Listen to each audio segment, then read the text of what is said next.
All right, so well, thank you all for joining us. It's 5:45. We'll go ahead and get started. Are there any questions about the agenda tonight? Nancy, any updates? A couple of things. So I just left at your place. So at your last meeting, there was discussion about adding some future discussions related to preparation for civil unrest or organizational impacts based on some of the events that have been happening in the Twin Cities. So at your table was an attempt to sort of distill down what are some of the key operational and policy issues that the city could anticipate and evaluate in terms of our policies, practices, communication, other pieces. And so I just wanted to provide a brief moment for feedback. Our intent, if we got general feedback that this was responsive to the collective feedback, as you will see, we would intend to do a slight check-in with you in February just to identify any key risks. That likely would be a confidential update just because of the nature of that. And then a more full, thorough check back in March. And so at that point, it is possible we'd have more of an action plan with some additional touch points beyond the date. But just wanted to make sure that we captured the intent that was discussed at the last meeting. Any questions? Any concerns with the approach? Yeah, thank you for the quick turnaround on that too. Second update is just a heads up. I know we've done a couple of updates on your council retreat planning for a couple of weeks from now. You are going to see on materials that we've made a slight logistical change. We were encountering some contracting and other challenges with the original planned hotel. The Stanley had, through that process, also submitted an alternative proposal from their original proposal. And so we have decided to relocate the retreat to the Stanley to both address some other challenges we were facing and to get some more competitive pricing. So you'll see that reflected on your final logistics for the retreat. And then last, there are a number of items on your agenda tonight that we were uncertain how much time they might take. So this did want to be proactive in saying that E through G are not time sensitive issues. So if some of the earlier discussions end up taking up a long period of time, that E through G, we have prioritized the order there, but those could be delayed to a later meeting if they needed to. That's it for me. Thank you. And I really appreciate that because it helps us manage our time better too. Tammy. Yeah, I have one issue. Council requested that I prepare a quasi judicial statement, a statement about what's entailed in a quasi judicial hearing for your land use matters. And I did send that to you last year, but we have our first hearing coming up next week. So I'm going to resend that language to City Council. And also we've looked for a few places, the city clerk, where we might post that language to further get it out to the public. And so I'll send you a list of those places we thought where it might be appropriate. So you'll be seeing that quasi judicial language out there quite a bit more. Okay. If you have questions on that, direct those to me. All right, I guess we're ready to jump right into briefings. We'll talk about legal and court matters. We get to talk with our judge. So as the judge is coming forward, this is sort of a part one. You do have some time dedicated on your retreat to discussing needs and the future of the court, but thought it would be helpful to get sort of a boots on the ground understanding of the important work that the judge and municipal court staff do ahead of that discussion at your retreat. Good evening, everyone. And thank you, Tansy, for getting us in front of you for the reason that she stated. I don't want to restate what she said, but super important that as you are using your time at the strategic plan retreat, that we wanted to lay foundational knowledge and a base for you, being good stewards of not only resources that you approved in the budget for the master plan that you'll be discussing, but also good resources of your direction. So some of the slides are self-explanatory, and we'll go through the ones that are less self-explanatory. And when I say yield, next to me is JJ Johnson, who's our court administrator that joined the city in April and immediately became my right hand in this. So he and I will be moving through these slides along. With that, you self-explanatory have the agenda of why we are here today, and we will briefly touch on these to the best we can, giving you that foundational knowledge. This I want to pause on because just like an organization has a mission and a vision, and the pivotal decisions they make are aligned with that. And that's how you know the unit is moving in the same direction for the same goals. Same when it comes to the court's mission and vision. And when we look at highlighting high quality service and accessible, those are where we start to talk about some pressure points with our case numbers going up, which is outstanding. It's a more opportunity for us serving the community and more community safety. So it's great that our numbers are going up, but it's also the court appropriately responding to that, keeping our high level of service and accessibility. As the tunnel keeps getting filled up with the cases, how are we responding appropriately from an administrative, a judicial, case management, all the touch points with our people and our processes is what we are doing accessible. Looking at our vision, there were a couple things I wanted to point out. JJ will get into this a little bit further. Later on, we recently switched into paperless conversion. So instead of having that paper file, everything is electronic on our case management system. So when you look at our vision, leading source of insight, knowledge, and technical expertise. So the master plan that council is going to be discussing is another way to not only take the snapshot of what we've been doing since 5 years into today, but now the most recent changes that we've been inviting into the court. There's so much organically changing within just the industry, but now us progressing and keeping up from a huge technical standpoint, what does that look like as we talk about the master plan?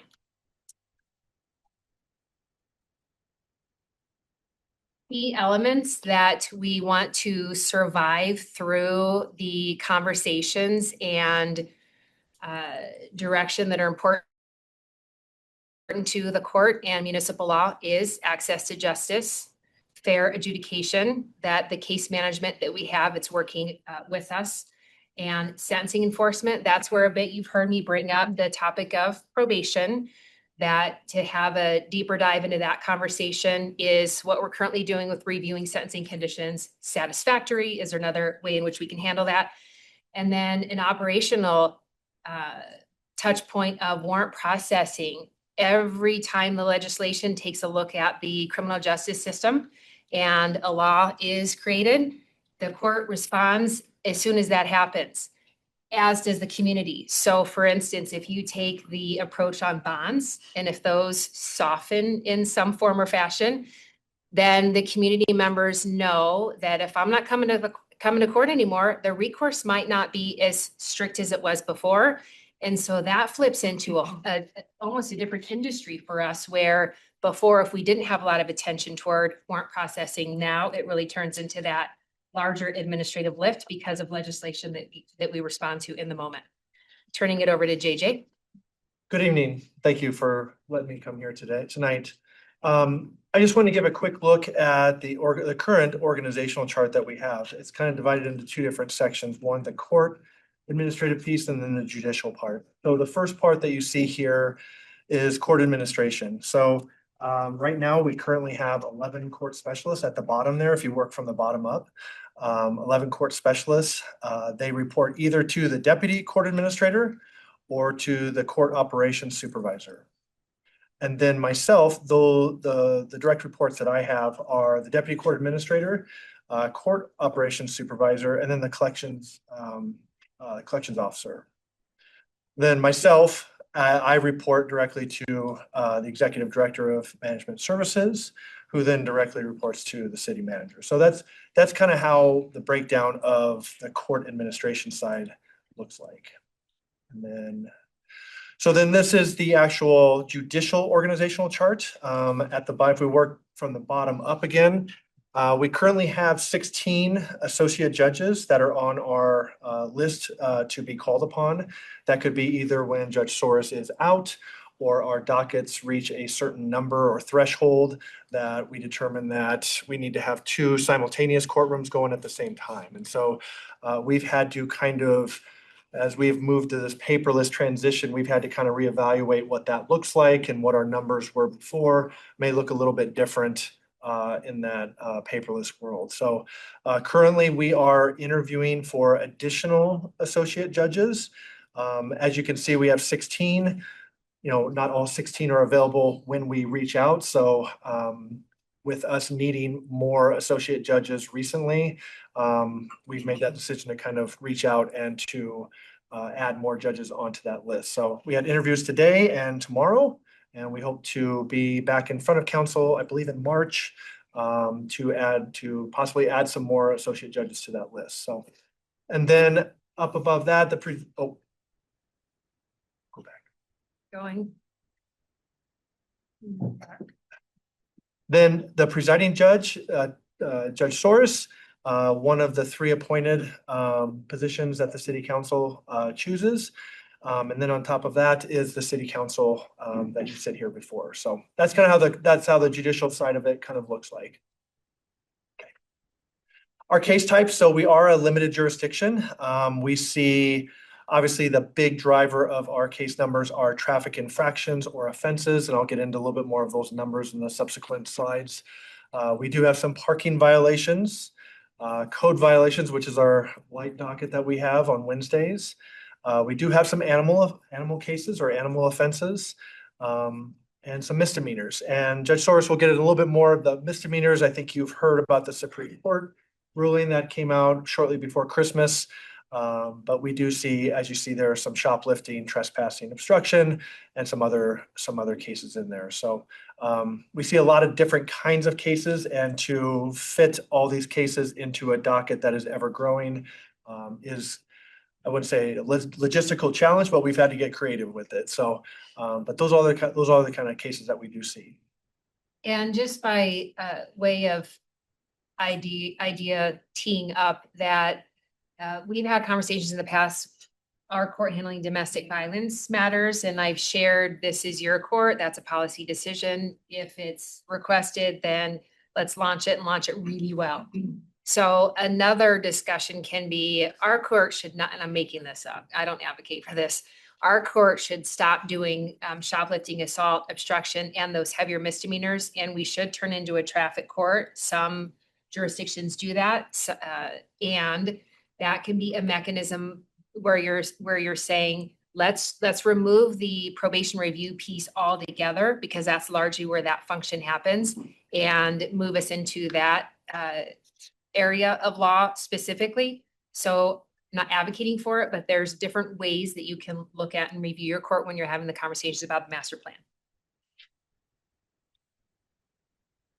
So the next slide, you can see case filings. This is a spreadsheet that we have taken from our monthly report that we have. These are numbers, it says December of 2025. These are numbers at ending December 31st of 2025. The big number that you see is in the cases column, 2025 year to date at the very bottom there, 16,414. So since last year, those numbers for the year went up just a little bit more than 28%. So nothing has changed in terms of, what we are doing, but we're seeing a significant drop in cases. And as you can see, the 2024, 2025 year to date, the biggest increases the traffic cases. That's the primary driver of the increase in numbers. This is just a different visual kind of seeing since 2022, how our numbers have increased pretty substantially. I would disregard the red column there. It's kind of confusing because it's saying the same thing. It's just saying year to date and I believe month to date. But those numbers are increasingly going up, obviously 2022 coming out of the pandemic. And those numbers have significantly gone up in the last 4 years.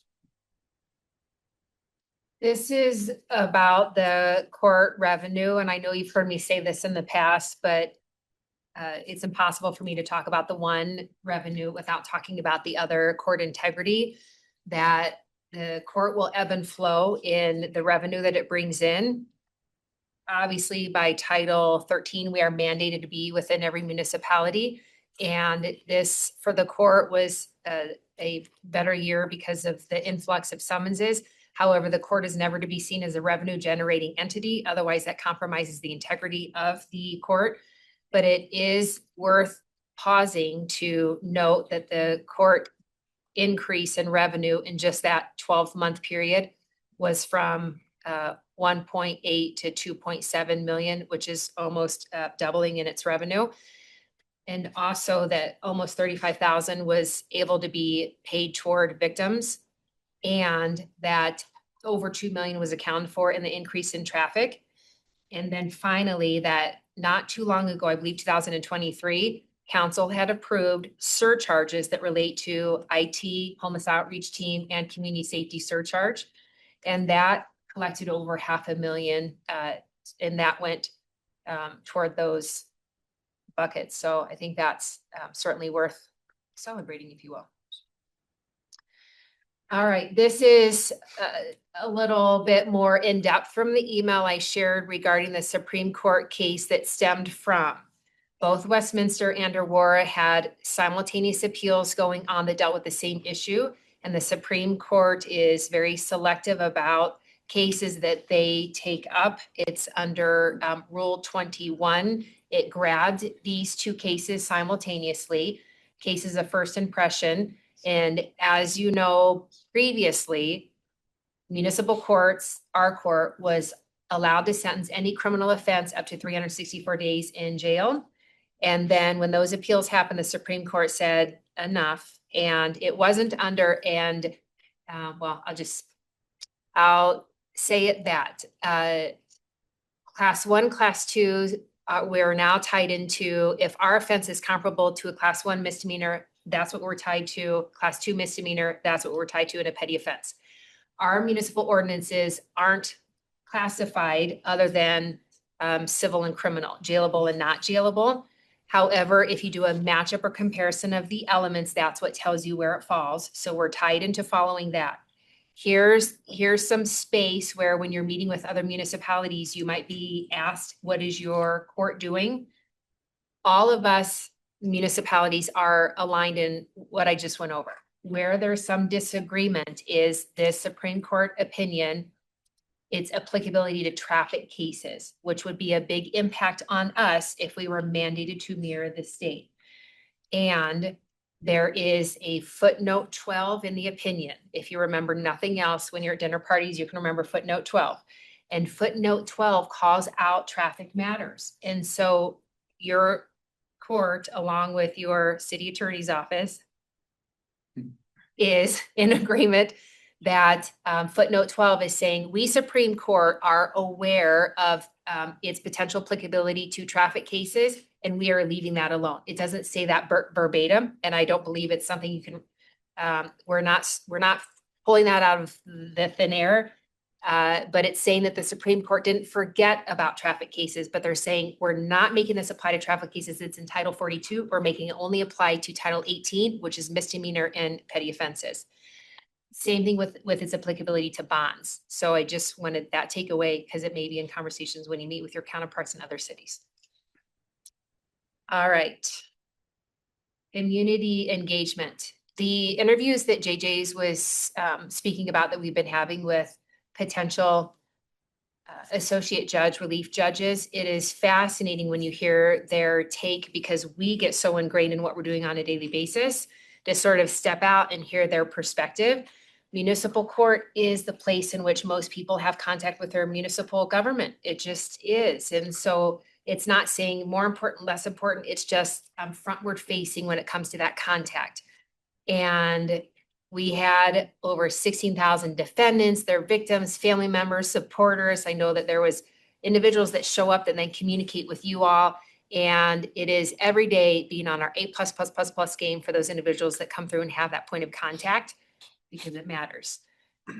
We had this past year about 75 community members that served as on the juries, and that's them being called in and having that contact where they're hearing the colloquy that we go over to explain, this is our government. Thank you for honoring your subpoena. And then community partners, and that's everything from mental health providers that send in letters that say your defendant is compliant with treatment for the reviews that we set, in-home detention.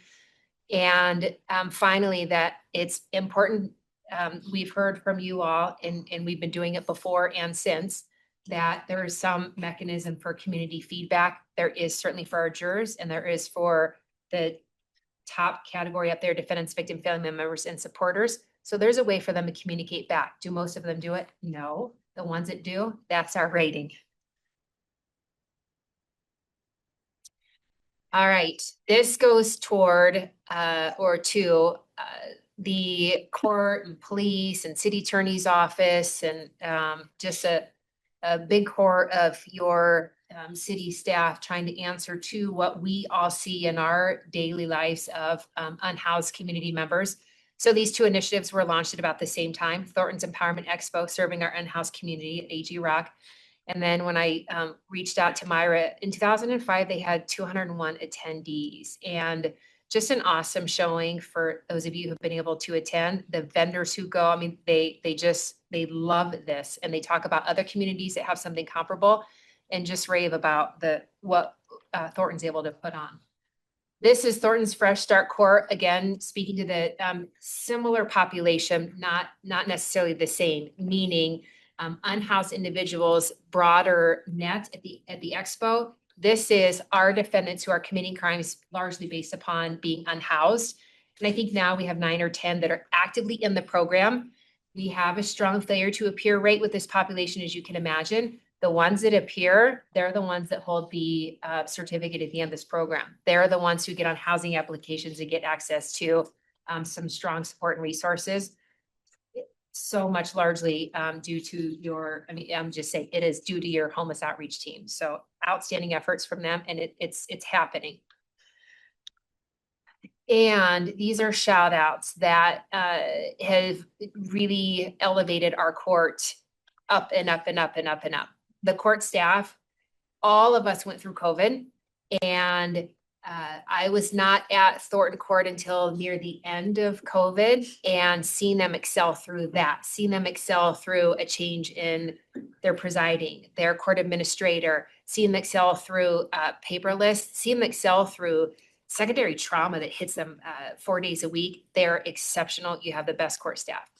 A shout out to DC Chief Paul Hawkins. He is our point of contact with the PD. And whether it's our system communicating with their systems, records, what have you, he's been just an amazing pillar for us. And then the rest of these folks are the ones that I really want to highlight because they were the core village for the expo and the core village for Thornton Fresh Start Court. And it was right on the heels of both of those initiatives being launched and secured in their space that these guys are coming out and they're like, okay, we have ideas about juvenile, and we're having meetings now, how can we make juvenile justice better? So just motivated, passionate people to do great service. So I have the last couple slides here. Just some quick facts for this year, just kind of a year in review, if you want to say. We hit on it, 16,000, just over 16,000 cases were filed, which is 3,700 more than last year, or in 2024, I should say.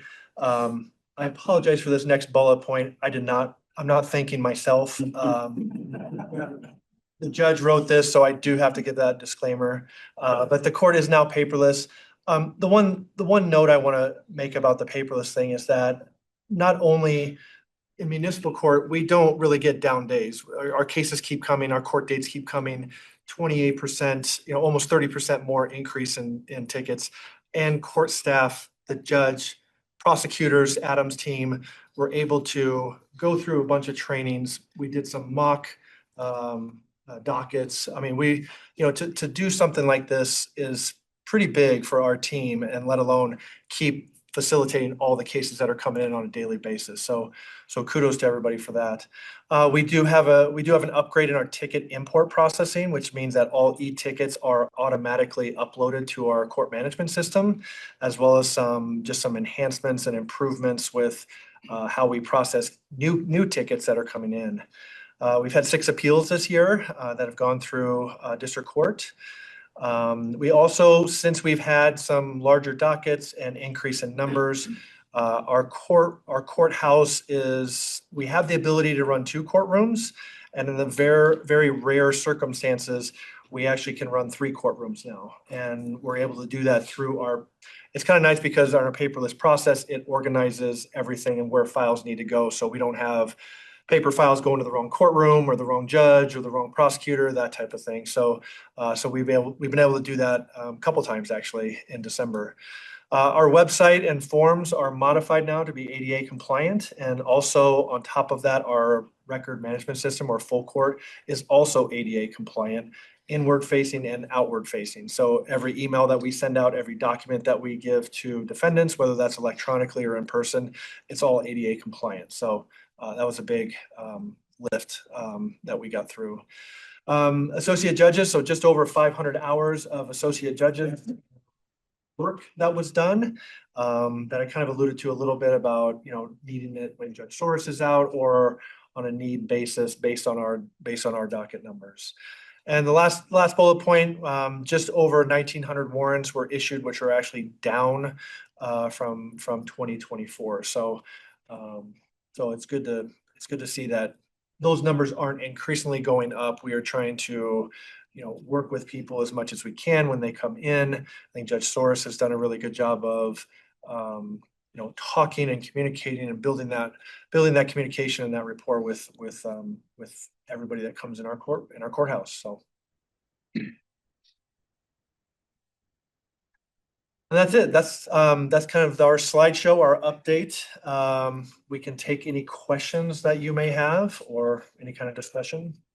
And to say we end with this slide, these are pillars that I've placed in front of you before: thoughtful, intentional, refined. This is the lens that we move our decisions and our demeanor and all of that through. And then, I love Karen's, not only because of hiking, but there's a strategy and a complexity to what we do. And it's maintaining that incredible balance and sustaining it.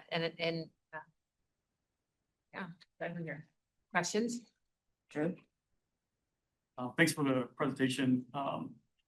Was concerned about the Supreme Court ruling and how that affects, and I appreciate the info you guys have provided so far, specifically around small businesses and shoplifting and the effect that it might be having on them. Are we losing the ability to enforce or protect our small businesses in any capacity through that ruling? Pretty negligible.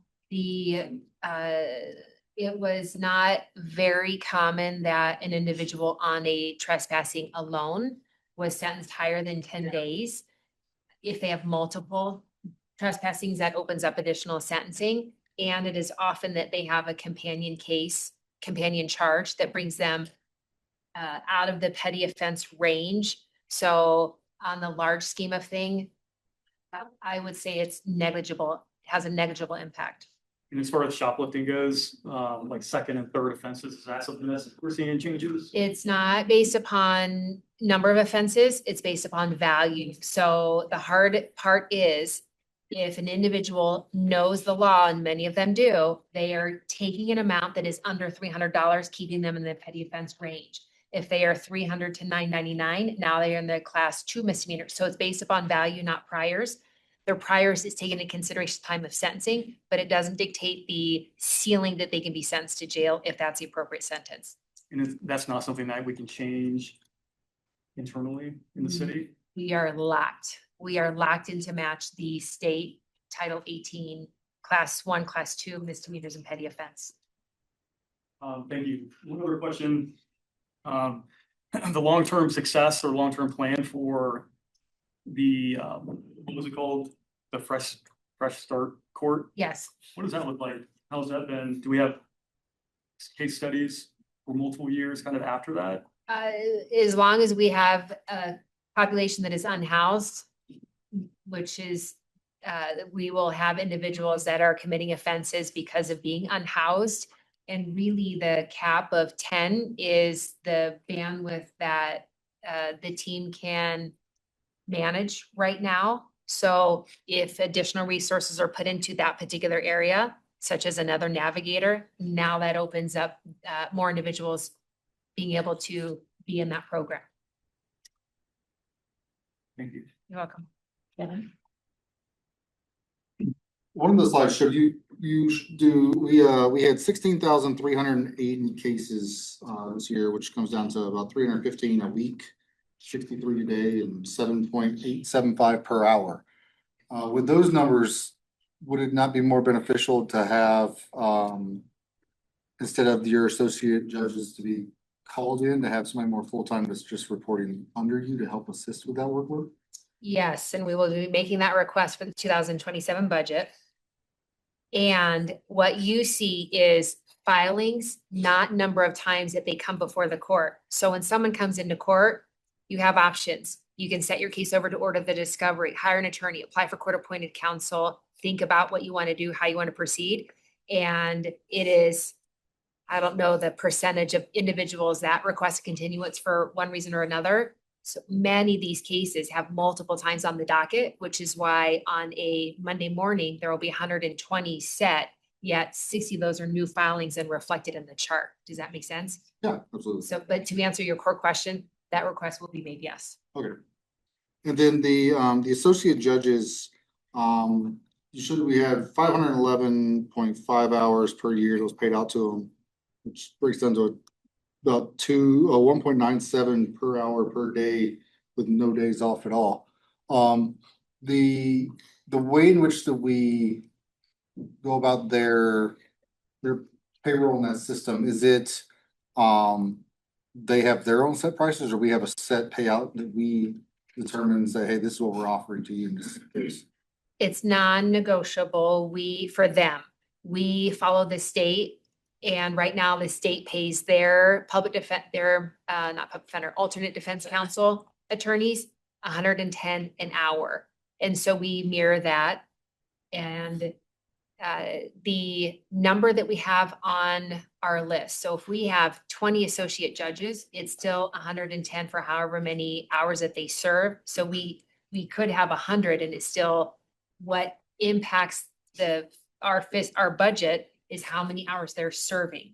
Here's been the pivotal point is those hours of 511 are not going to be replicated in 2027 because we went paperless in October.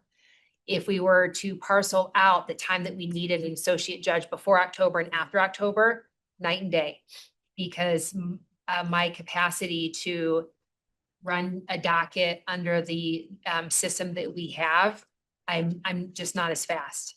And I'm picking up ways to get faster. And he and I have a meeting to continue that conversation, but I'm not. And I'm good with electronics. It's a system in which we're working. And so hours have jumped up dramatically since October. And so that's what we're going to need to account for in the future. Any other questions? Justin? What do you, the main drivers of the increased filings from 2022 to 2025 are? Chief, no.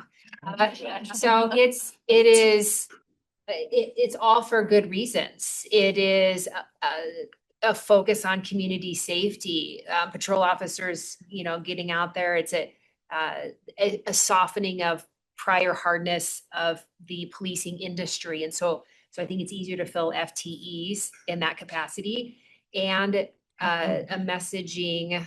Not that a lot of these cases were going to the state, but if it can come to your municipal court, send it to your municipal court. So I think it's many things that have led to the increase. Okay, and many people out there think that the court fines are revenue driven. There's a myth out there. Police have to make their speeding ticket quota at the end of the month. That's not true. So how do we communicate to the public the purpose of the fines? I think we understand, you've mentioned it to council many times. But what are we doing to try to put those myths to bed and make make the people, let everybody know that real reason why we have fines from. So when on any given 4-hour period, if I see 60 to 70 people, that is a general myth, but it's each of them has their own ideas and myths about the system, that judges are hard and rugged and here to.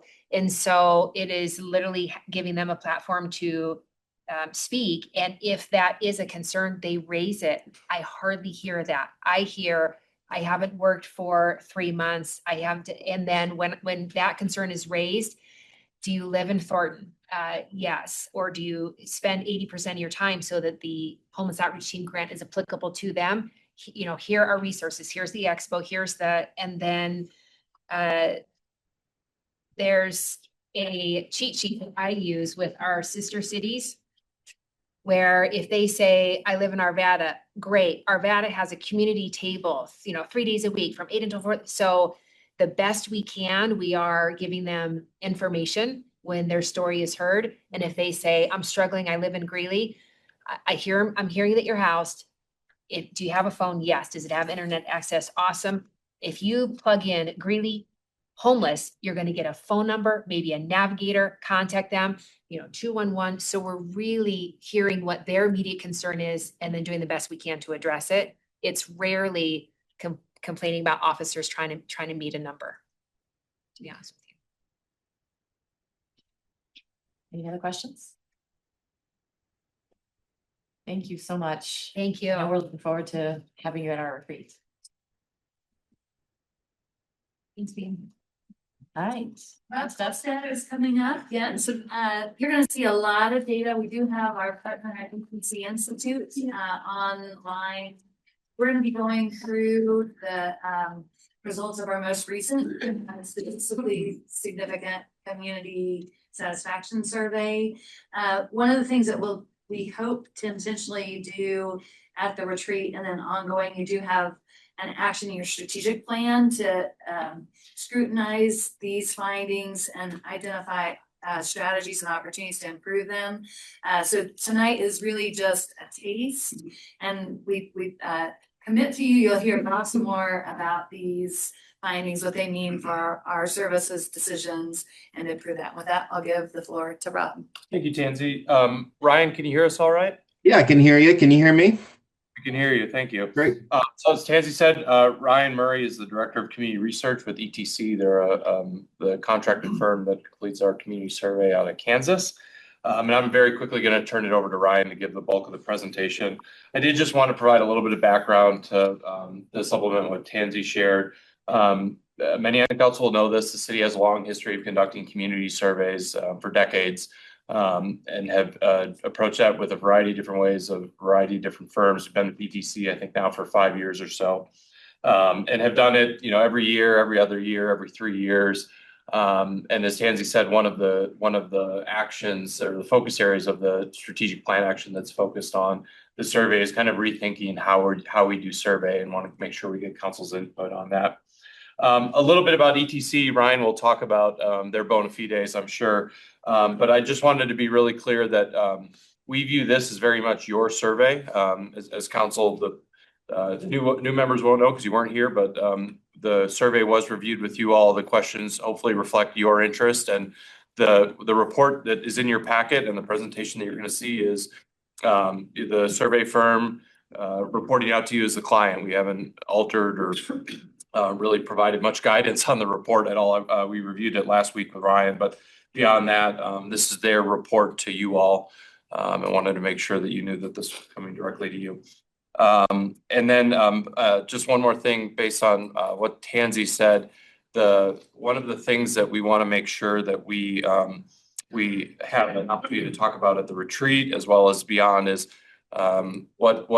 what are we ultimately trying to accomplish with the survey? What are we trying to use? What information are we trying to get to inform decisions? How are we using the survey to measure like outcomes in the strategic plan? And then how are we using this information to improve services moving forward? So that's the intent, and this is the kickoff. So with that, I'm going to turn it over to you, Ryan, and I can advance the slides for you.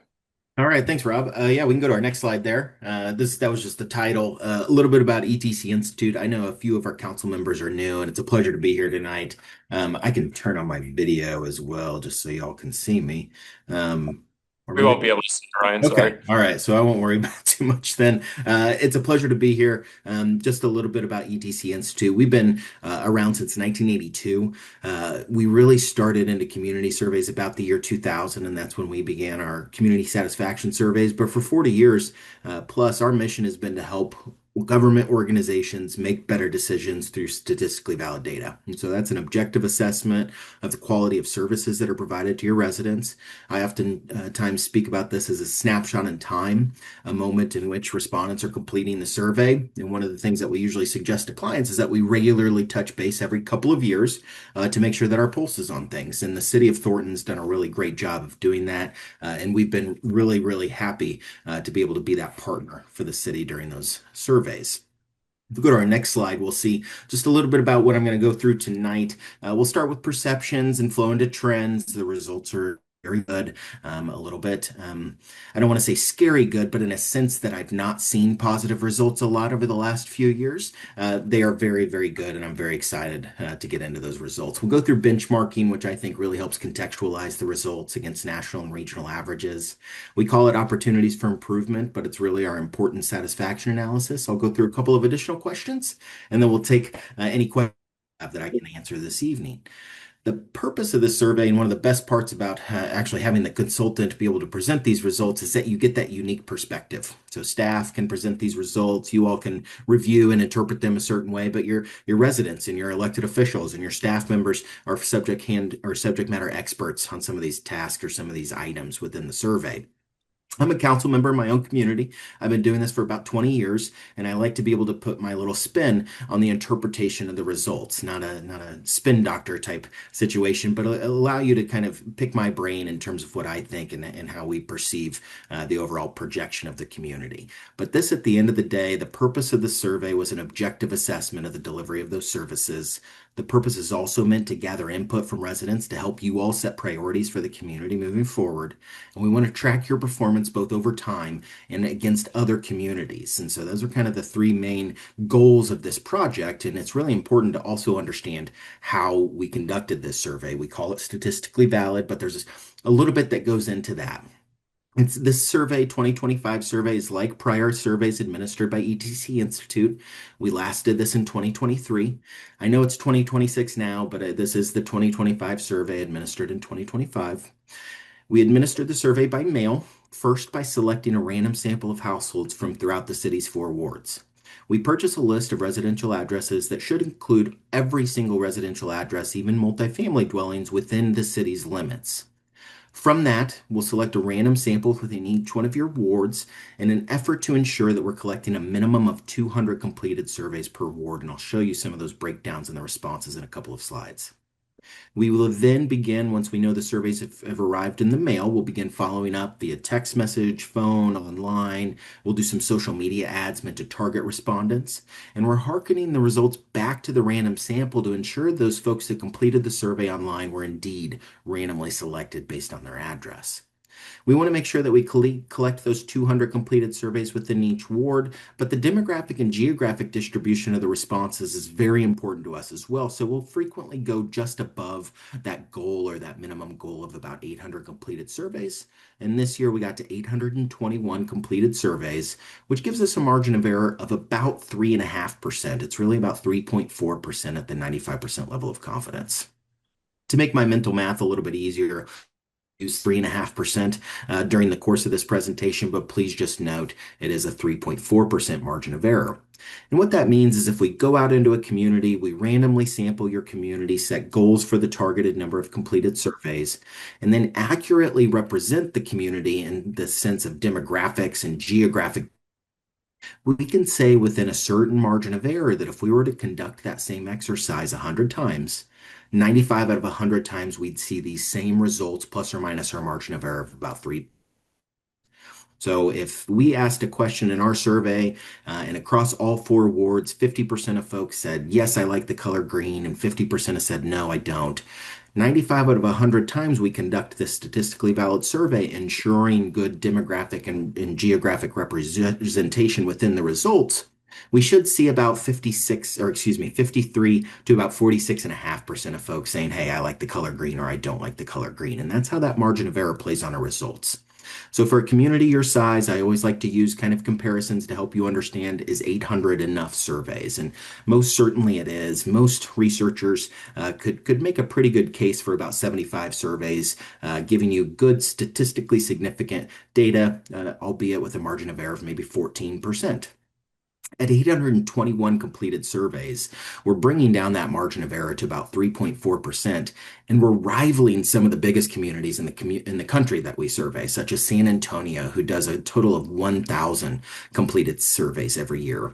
It's a much larger community. I also survey Cincinnati, Ohio, and Kansas City, Missouri, and all of those communities get about 1,000 surveys, maybe 1,200 surveys in a couple of those communities. So for the size of Thornton, for the overall sampling plan that you're getting, the overall results are very accurate according to those 4 wards. And then overall, we're able to bring down that margin of error to about 3.5%. As I mentioned in our next slide, we'll see the overall geographic distribution of the responses needs to be maintained in order to ensure that we're capturing those responses by ward, but also we're making sure those demographics across those wards are also matching the city's demographics. And we're looking through census lenses to help us ensure that, regarding to age, race, ethnicity, and gender, those demographic features are being well taken care of. So go to our next slide. Over to the left, we'll see that we collected, again, 821 completed surveys. A little bit more than in 2023, where we collected 813.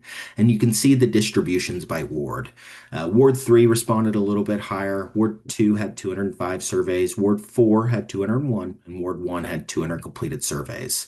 The margins of error on those wards is negligible in terms of differences. So that 200 versus the 215 really provides a negligible change in overall margin of error.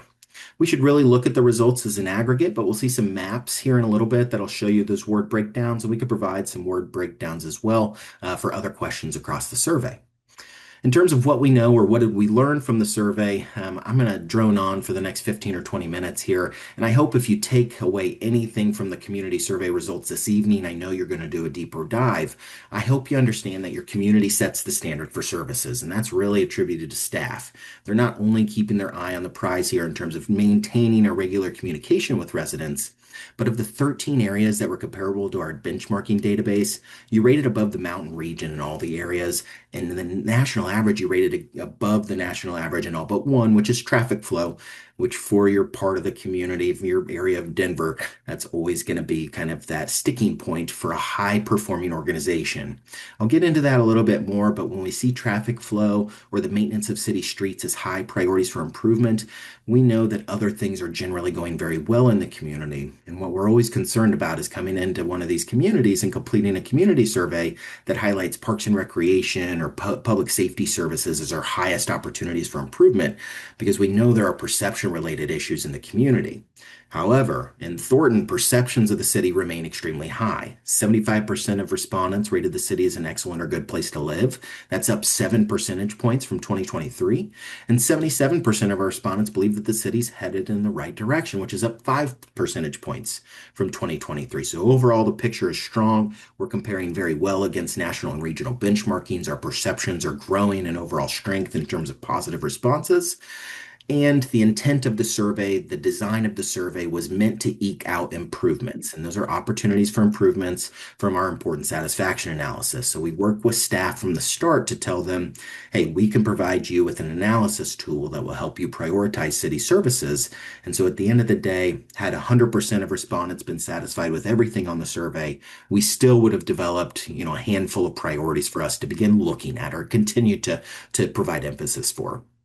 In 2025, 5 areas were identified as major opportunities, including traffic flow, code compliance for neighborhood, the variety of stores, restaurants, and shopping centers in the city, which I had a brief discussion with staff last week about, and then the condition of major city streets as well as neighborhood streets. And again, those are not necessarily areas that we want to continue to see over the next 20 years as high priorities, but we know a lot of those items are difficult to overcome as we fix major city streets in the north half of the community, we could see wards 1 and 2 become more dissatisfied. And as we begin to fix neighborhood streets in wards 1 and 2, we could see wards 3 and 4 becoming more dissatisfied. And that's just kind of that cyclical cycle that some of our public works organizations tend to go through. So overall, the results are showing really positive remarks. If we go to our next 2 slides, Rob, we can skip through this next transition slide. We'll see that the overall quality of life ratings from 2023 to 2025. And what I really wanted to do here was illustrate the idea that we've taken away both from the poor, both from the fair, also from the good just a little bit.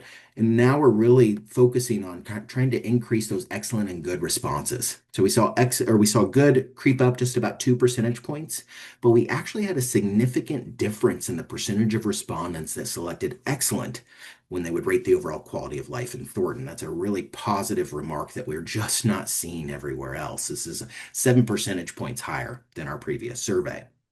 In our next question, we see that we're about 5 percentage points higher than our previous ratings there when it comes to how are we headed in the right or wrong direction. And that's another really positive remark. I know I've gone over these things, but I really want to highlight them again as we look at our next slide, which is our overall satisfaction with some of our strategic outcome measures.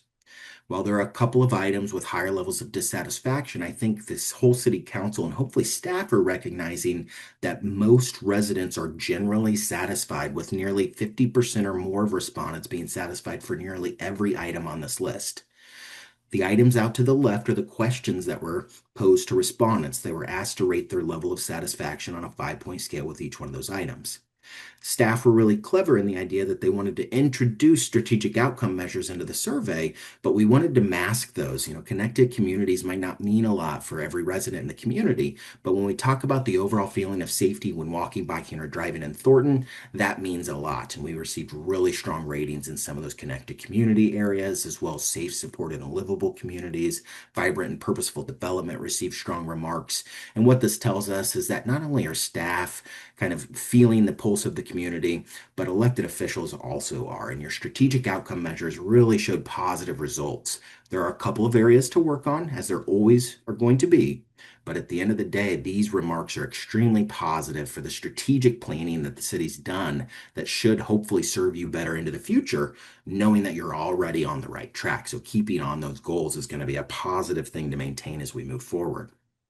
As we get into our trends section, which is the next slide, how do the results compare to 2025 to 23? We can go to our next couple of slides, which I know are a little bit text heavy. I didn't want to spend too much time on our trends this evening, but really what I wanted to illustrate was the idea that this type of success has been uncommon since 2020. Thornton's always performed well. We have 25 satisfaction questions that were asked on our 5-point satisfaction scale from 2023 to 2025. You saw an increase in positive responses in 84% of those areas. In 15 of the 25 areas, a vast majority saw a significant increase that exceeded our survey's margin of error. Only 2 items, code compliance, and the variety of stores, restaurant, and shopping centers saw a decrease in satisfaction that exceeded our margin of error. Those are 2 opportunities for improvement in this year's survey. And so that's going to be common for that type of item. If we go to our next slide, we'll highlight all the significant increases from 2023, where we see a 3.4% increase in overall satisfaction responses from 23 to 25 for 15 key areas here. Access to recreation facilities, snow removal, which can or cannot be difficult sometimes in your community. The one I'm looking at right in the middle there is the overall feeling of safety in your community. Over the last couple of years, and I mentioned this at the top of the presentation, we've had a difficult time with trends. It's been really difficult to sometimes present historical results in the communities that we do these surveys in. Not only does national rhetoric sometimes have a pull or a drag on some of these responses, but things that happen in our state or in nearby communities, or especially for suburban communities outside of a larger metropolitan area, we're not necessarily always receiving Thornton-specific news. It's oftentimes going to be metro-specific or metro general. And so what we're really looking at there are maybe hyper-focused stories and that maybe don't apply to Thornton always. But regardless of what we're seeing here, overall feeling of safety in the community up 8.2 percentage points. And some of our other priorities for improvement, such as condition of major city streets at number 9, saw a double down increase, almost 2-fold on our margin of error in terms of overall increases in satisfaction responses, as did flow of traffic and congestion throughout the community. So when we get to opportunities for improvement after our benchmarking section, please just be in mind, overall satisfaction has increased in these areas. It's a continued emphasis level that respondents are hopefully having us to see through those results. When we go to our next slide, we'll see a few of those decreases. I wouldn't be fair if I didn't provide an increases chart with a decreases chart, but that note in bold at the bottom is really important for me. I didn't want to just throw up 4 items where you saw decreases there. What I really wanted to let staff and council know, this is very uncommon for communities that have regularly administered surveys with us over the last 5 years. You've done an exceptional job of keeping your nose to the ground, to focusing on those core service areas. We've seen dramatic shifts in overall satisfaction in some of those areas, and there's a really good kind of shift in responses that we've not only seen in satisfaction with city services, but with perceptions. And so it's really, really important, I think, to harp on that, to let everybody in the community know, hey, we've listened, and now we're seeing results, and we're seeing that feedback come through, which is just really, really great for us as a researcher, also for me as an elected official in my own community, to kind of see some of those highlights across the country here. We go to benchmarks in our next slide, and then we'll follow up with a more text-heavy slide again. I wanted to provide some just generalized information. So if this gets into the community, or if you all want to share this with constituents, they'll have a little bit of the background here. We maintain national and regional benchmarking. Of the 13 items that were directly comparable, you rated above most of them. The only item was that particular traffic flow item. So if we go to our next slide, we'll see that we rate very, very strongly for public infrastructure across many of these key items. And I've highlighted some of our opportunities for improvement, which include condition of streets, neighborhood streets, and flow of traffic across the city. In our follow-up slide, or our next slide, Parks and Recreation, we mix that with planning and development. Otherwise, the parks item would kind of just hang out a little bit. But condition of rec facilities, condition of parks, appearance of neighborhood, all performing extremely well. And then we get to our last benchmarking slide, where we see public safety and utilities. And this is really excellent, where we see trash, recycling, feeling of safety at parks, stray animal control, overall feeling of safety, and snow plowing on major city streets, all well above national and regional averages. When we get into our opportunities for improvement, so if we're forward 2 slides, we'll see a overall important slide. And so previously we saw some of our satisfaction remarks for some of the items on the survey. And now what we're doing is really shifting gears to kind of see what the emphasis is. So which of these services are most important for the city to invest additional resources into improving in the near future, is how we frame this question for respondents. Some of these items towards the top of this list, such as quality, taste of water, are one of those items where relative satisfaction remains high. So this item is a high priority for continually investing. Same with overall feeling of safety in the community. But these items also received relatively high levels of satisfaction. So they're not what we would say going to drag on satisfaction. We should continue to maintain current levels of service in those areas. They're vitally important to the health of our community. But the 5 items that I pinpointed with those arrows, and I know there's 25 items on this list, so I know it's a little bit difficult to see, but condition of streets, variety of stores, condition of major streets, code compliance, and traffic flow are some of those bigger areas where, if we go to our next slide, Rob, we'll see the most important ranking on some of those items creep up into that top 10. So we have 2, 4, 6, 5, and 7 for our top 5 items. So those most important items, or those items with the highest important satisfaction analysis ratings, are among the top 10 most important items to respondents, and they're among the bottom 5 lowest satisfied items. And so the important satisfaction analysis is meant to derive priorities from areas that receive below average satisfaction, as we can see here, and above average importance. And in the prior slide, I wanted to make sure that you all saw there were a couple of other priorities in there, but you're maintaining high levels of satisfaction on those areas, so they haven't become high priorities for improvement. The idea behind the analysis, and I think staff understands this, is that if we're able to make some movements, or at least show some emphasis in these areas that are towards the top of the list, we will have a better chance or a higher impact on some of our perception-related items. The city is a place to live, city is a direction it's heading, so on and so forth. I wanted to share a little bit of information on this one today. I know it can be tough to see things in red, but I really want folks to notice that important satisfaction rating of 0.1646.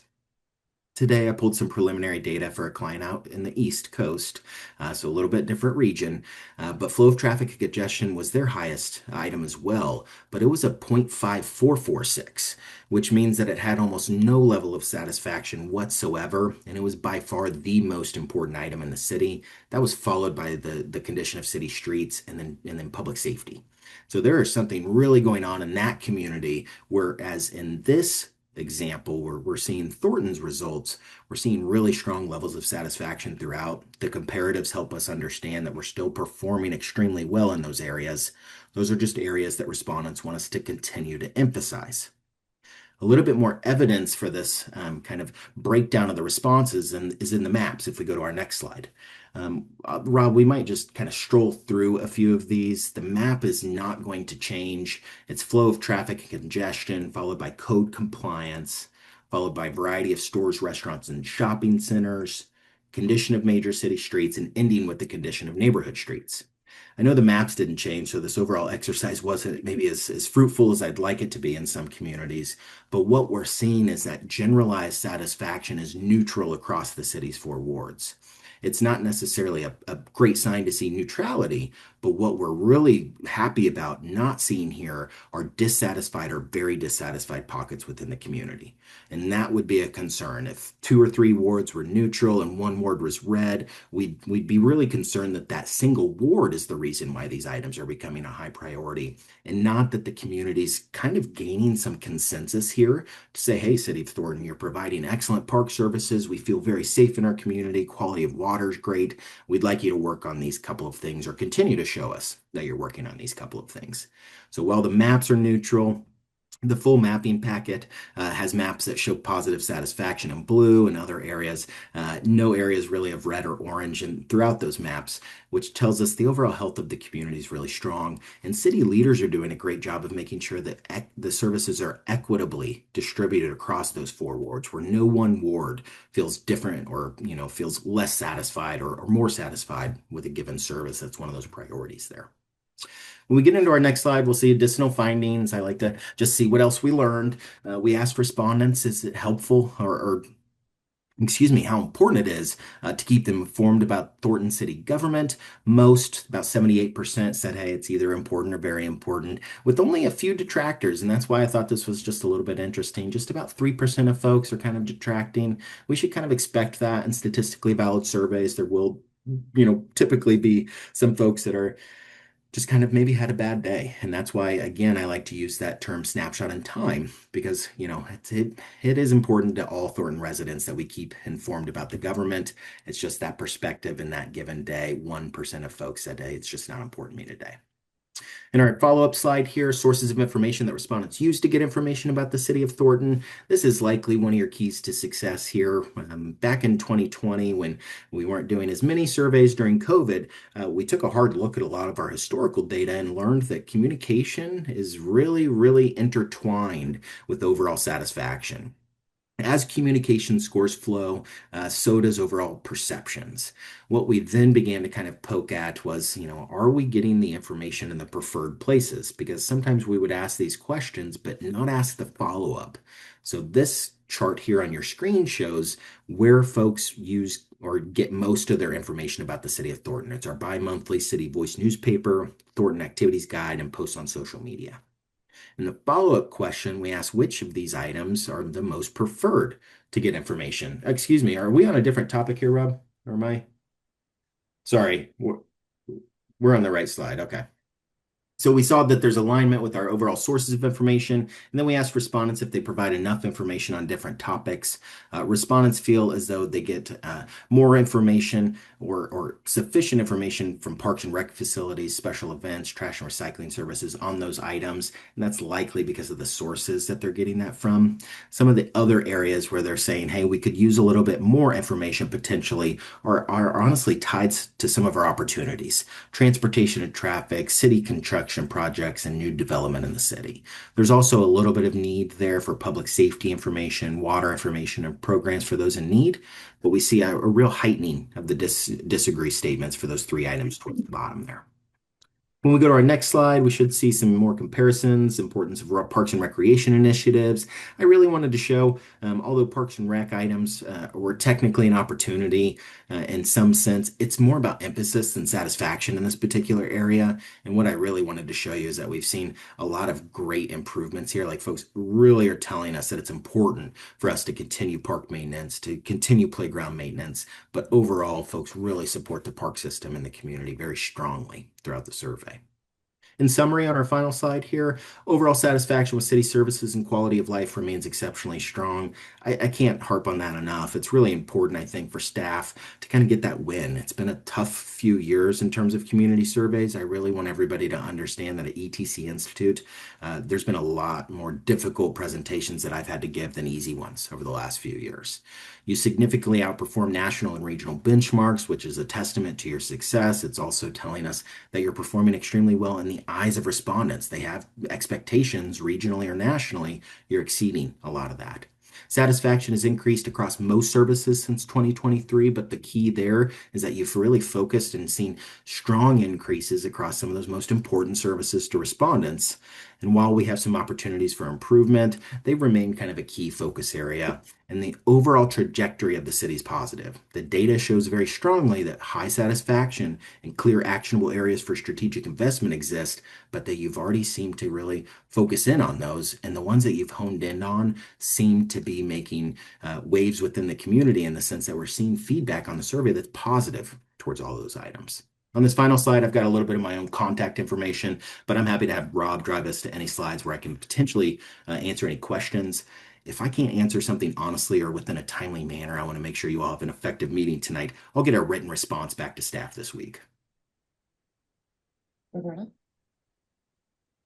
So as far as like, I don't know, are there like places, I can't remember if there are places on the form to do like just anecdotal comments around specific issues and things, and if there had been that data collected and if there were any overarching themes we should be aware of?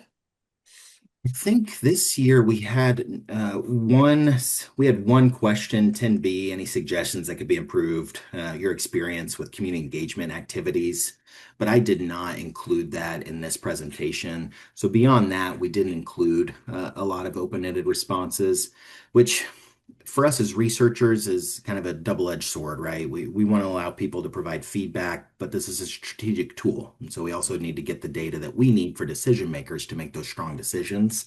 But yes, having a feedback mechanism sometimes can be helpful. Sometimes if it's not placed in the right area, we tend to find not what we call junk data, but no consensus. And so I think that's part of the reason why sometimes we at ETC Institute will recommend against some of those. But the primary reason, council member, is that we find major drop-off points when we ask too many open-ended questions. So sometimes we'll reserve them for the end or as a follow-up, but more and more lately, we're seeing a downturn in response rates that we think is directly attributed to the length of our surveys. And now when we did a little bit more research, we found that significant pinch points within our online surveys occurred right around the time or right after folks were asked to provide an open-ended response. So I appreciate you bringing that up. It's definitely something we could add into the future again, but it's definitely something we struggle with sometimes internally as researchers here. No, that's helpful. I just kind of wanted to know if it was something that had come up and if there were any themes we should be aware of. Yeah, We can certainly look at question 10B and see if there, because we didn't have that summarized for a follow-up for y'all. Yeah, to see if there's sometimes it gets anything. like really randomy things but I mean, sometimes there's like an overarching Yeah. theme of we Yeah. need to fix this or something. I heard another button, but it didn't light up, Justin. I figured it was you. So in the report, did you see that there were aggregations to responses by ward? Like, for example, question 1, public safety or planning, any of those questions really. It'd be very interesting to know what those responses would be filtered or grouped by each ward. Yeah, I let know me- you get a map, but I would be very interested to see, how ward 1 or 2, just each ward individually has that. And then also, if you did that, how does that impact the statistical significance of the overall survey and sample? Yeah, I don't think we've yet created those, but I've got it on my list to do. And then in terms of the margins of error, they're very high at 200 completed surveys. And so let me just get this up here so I'm not misleading. At 200 completed surveys, we're at about 7% margin of error. And so it's about double our 800 completed surveys. Okay, Yeah, so I'll you be said sure to run those. you said you'd be able to create those for Yep. us. Yep, we'll create them and get them back to Rob. Okay, and then can you just make sure to. Could you make sure to include the updated margin of error when you provide those, just so Sure. we remember that, as the sample size gets smaller, the margin of error goes up. Yeah. Great point. Thank you. Any questions? I had one more. Oh, go ahead. topic. This is for Rob and the rest of the staff is, how will these survey results be incorporated into the different initiatives and metrics used in our strategic plan? Yeah, so thanks for that question. So Ryan touched on this. I didn't want to interrupt his flow, his drone. But he did share a couple of things I want to highlight. One, he shared the table of all the outcome measure questions that are tied to the strategic plan. As we've talked about, our intent would be, assuming council's agreeable, that in future surveys, we try to use those as benchmarks, as kind of outcome measures for the key initiatives in the strategic plan. Beyond that, that's really what this strategic plan action team is really all about. It's saying there's this report. I mean, this doesn't even include the crosstabs that you had referenced. There's a lot of really good information. How are you using this information to drive decisions? And so, Ryan, through the important satisfaction analysis, suggested, hey, here's some things that both from a satisfaction level as well as an importance level, you really should focus on: streets, code compliance, variety of restaurants and stores, which I think council's well aware of that perception in the community. So our intent would be to take those findings along with the work that the strategic plan action team is doing, but take those broad findings and try to find ways within the strategic plan to apply the results. Again, this is one data point, perceptions in the community, but we think it's a valuable data point that we want to make sure that we do include in future planning. Anything else, Justin? No, that's it. Devin? Out of the 821 we got back, how many surveys were actually sent out? Yeah, we sent out about 4,000, a little bit more than that because of the distribution by wards. So it's a little more than 1,000 per ward usually. We're trying our best to maintain the highest possible response rates. So there might have been a little bit more in some of the wards that was introduced via digital means, but we're really aiming for that 20% response rate and should hover between maybe 18 and 20% for some of these reports. Okay, and then with the return from other cities and things that you guys have seen, is it just typical that, I mean, it's like with 821 surveys back, that's only 0.47 of our total city population. Basing those numbers off of things, that's half a person decision to, out of 100, you know, we make a decision for the entire city. Yeah, great point. And that's where the random sampling comes in. And so we could provide some resources to Rob, to give to council. But the idea is that each household is equally or has an equal opportunity of being selected randomly. And so the idea for a random sampling methodology is that if you mail those surveys out in scientific theory, you're going to get that proportional representative result back. So, say the community's half alien and half monster, we're going to get 50% of our surveys from monsters and 50% of our surveys from aliens. But we know that's not the case because we know aliens respond a lot higher. And so we have to go out and fill out those demographic and geographic holes to make sure that our final results accurately represent the community. And so that's the second key piece. So the first piece is that you had no choice to participate. You were randomly selected, and you could choose not to participate. And that's part of the non-response bias that we begin to beat down with high response rates. But the other proportional aspect is making sure that demographically those responses match the Census Bureau statistics, and geographically they match the true distribution of the community as it relates to housing. And when you do that, when you're able to accurately and demographically represent a community from random sampling, we can hold true those responses across the entire city. So while it may feel like a small number across your entire community, it's actually a very valid number of responses that reduces our margin of error to about 3%. At 300 completed surveys, where some of our smaller communities do surveys at, it's about 5.7%. I think I did that in Golden, Colorado. Westminster also does about 800 completed surveys or so.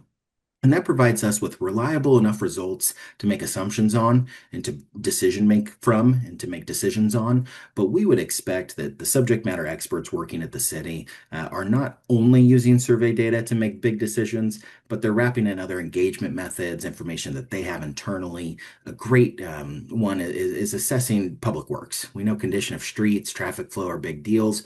Let's talk to the public works director to see what the real boots on the ground are saying. What is the truth of that matter, understanding that this is a perceptions related survey. And so the random sampling methodology, our rigor in our methodology ensures your results are statistically significant, meaning that they demographically and geographically represent your community as a whole.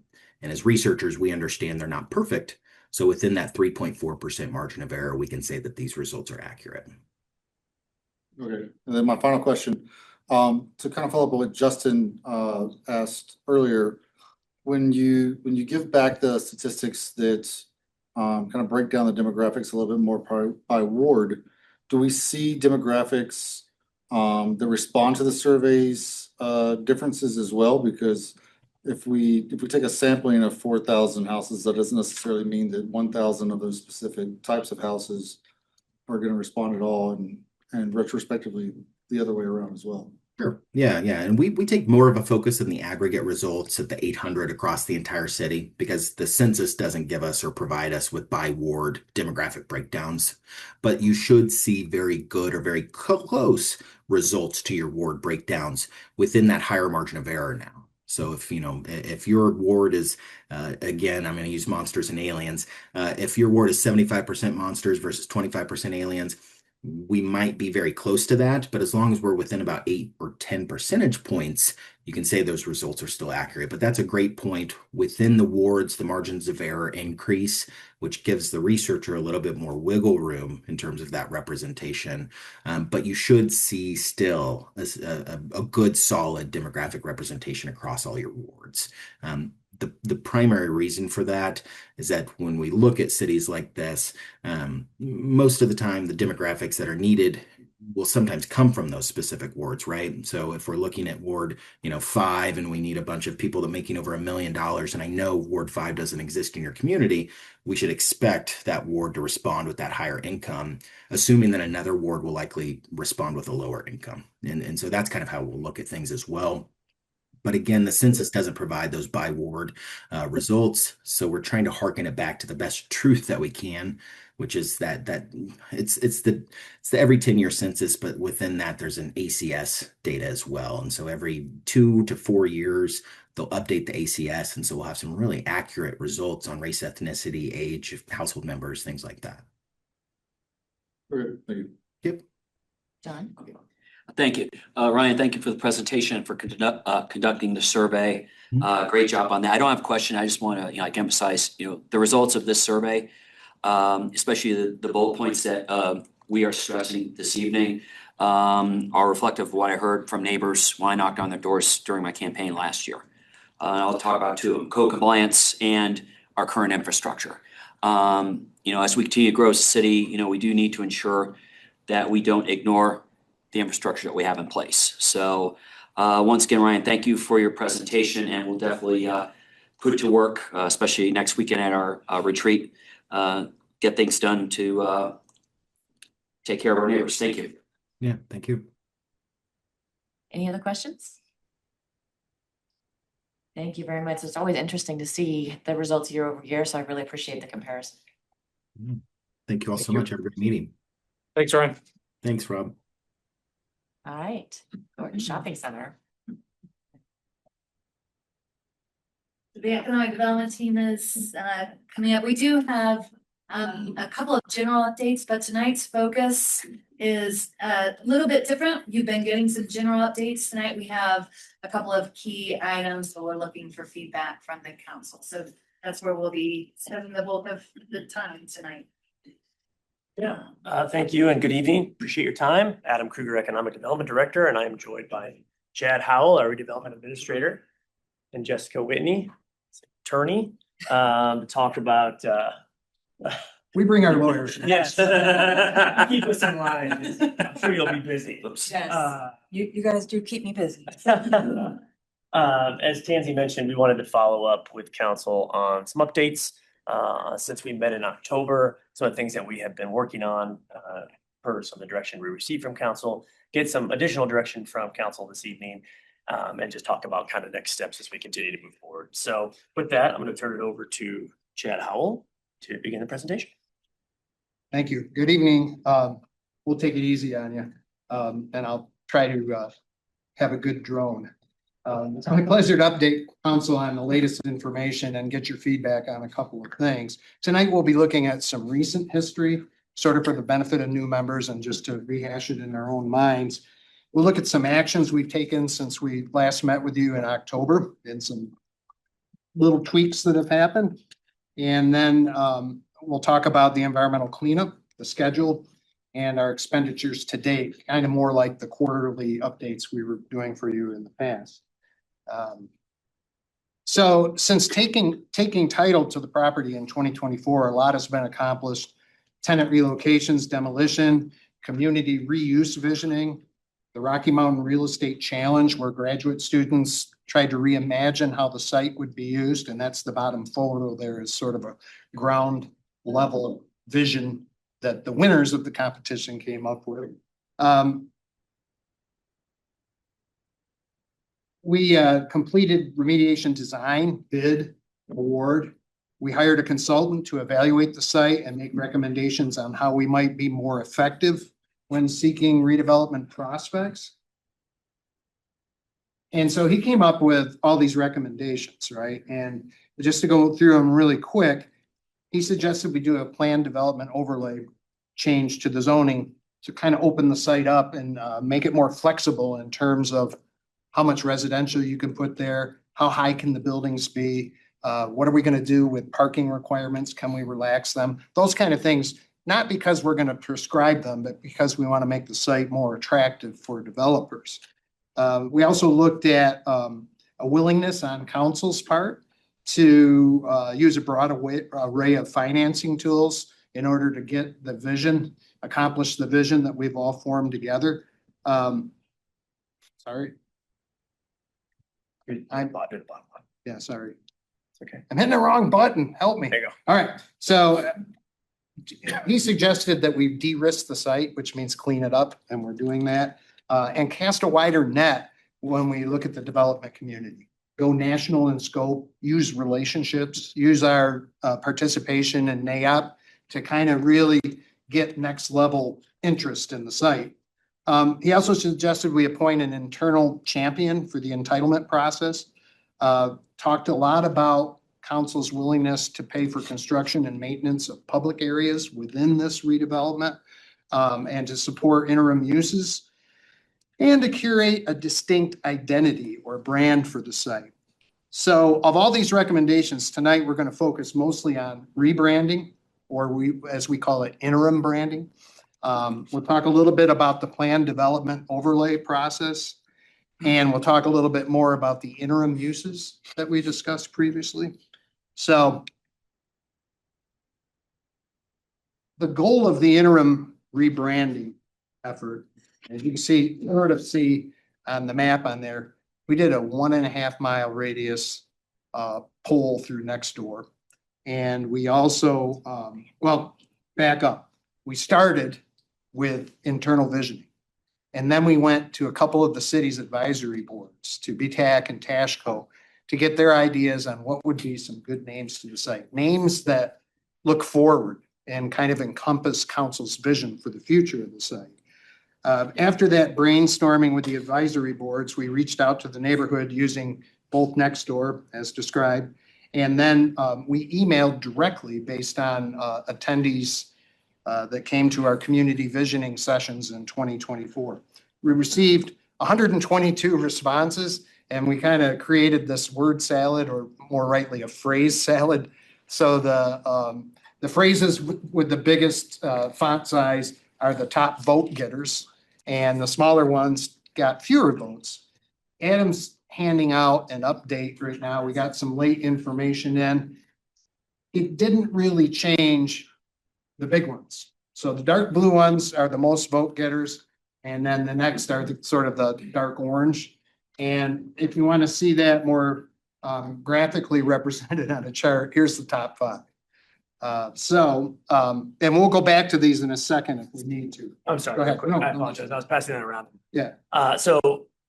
We did receive a couple of others, Jen mentioned a couple of other, late Friday, a couple of other name suggestions from council members boards. And so that's what you're getting now is the whole thing with those names included. Since the packet was already out, sorry. And we can go back to these in a second. I think what the first call for action or call for your input is, you can provide direction from one of the top 5 to us. You can choose from the word salad. You can give us alternative direction regarding naming, or you can take no action. So we're going to open this part up for discussion. Keep in mind that it's interim branding, and when we do secure a developer, they may or may not change the name. We're just trying to move past Thornton Shopping Center to whatever comes next. So oops, I keep doing this wrong. I apologize. Before you move on, Roberta, did you have a question about that slide or? you want to- Yeah, so I just wanted to clarify, because I said I heard something and then, so you said the community came up with all these names, the people that were in the meetings? Actually, you want to? No, Talk about the process. what we did was we had, so the goal that we had for the process Huh. was to have the community that attended these meetings, and we sent the survey to, so the 1.5 mile radius, have the second to last vote on what name to go with council having the final vote. So that was kind of our goal. So we came up with names from, we met with our internal communications team, and then we met with our internal communications group, which is communications from across the city, to come up with some ideas on what these names could be. And then we met with Tashco and BTAC, and they also came up with ideas of what these names could be. And then we sent all of those ideas out to the community to allow them to vote. We did get a handful of write-in votes, which are included on this word salad. But the goal was to get the responses from the community, to have them have the kind of the second to last say in what the name would be, with council getting the final. I'm really sad that T-Town Square is not. I just low-key love that one. It was actually a really, really interesting process, and it was fun to hear. We went to BTEC, one more comment. We went to BTEC to get kind of that business perspective, and then we went to Tashco to get with that kind of creative perspective. So it was kind of a planned process to hopefully, and then obviously the marketing folks throughout the city to get some of their perspective. And through all that process, these dark blue ones are the ones that resonated most with everybody. The bigger the lettering on that word salad, the more votes they got. In the like Survey Monkey type thing that was sent out. Yes. Okay. And then we also allowed BTAC and Tashco to vote as well. So they voted, and as they voted, that's how we got to the top names that were in the survey, was the kind of the top ones. Oh, okay, so BTAC and Tashco refined that list that went out to the group again to That's get right. more, okay.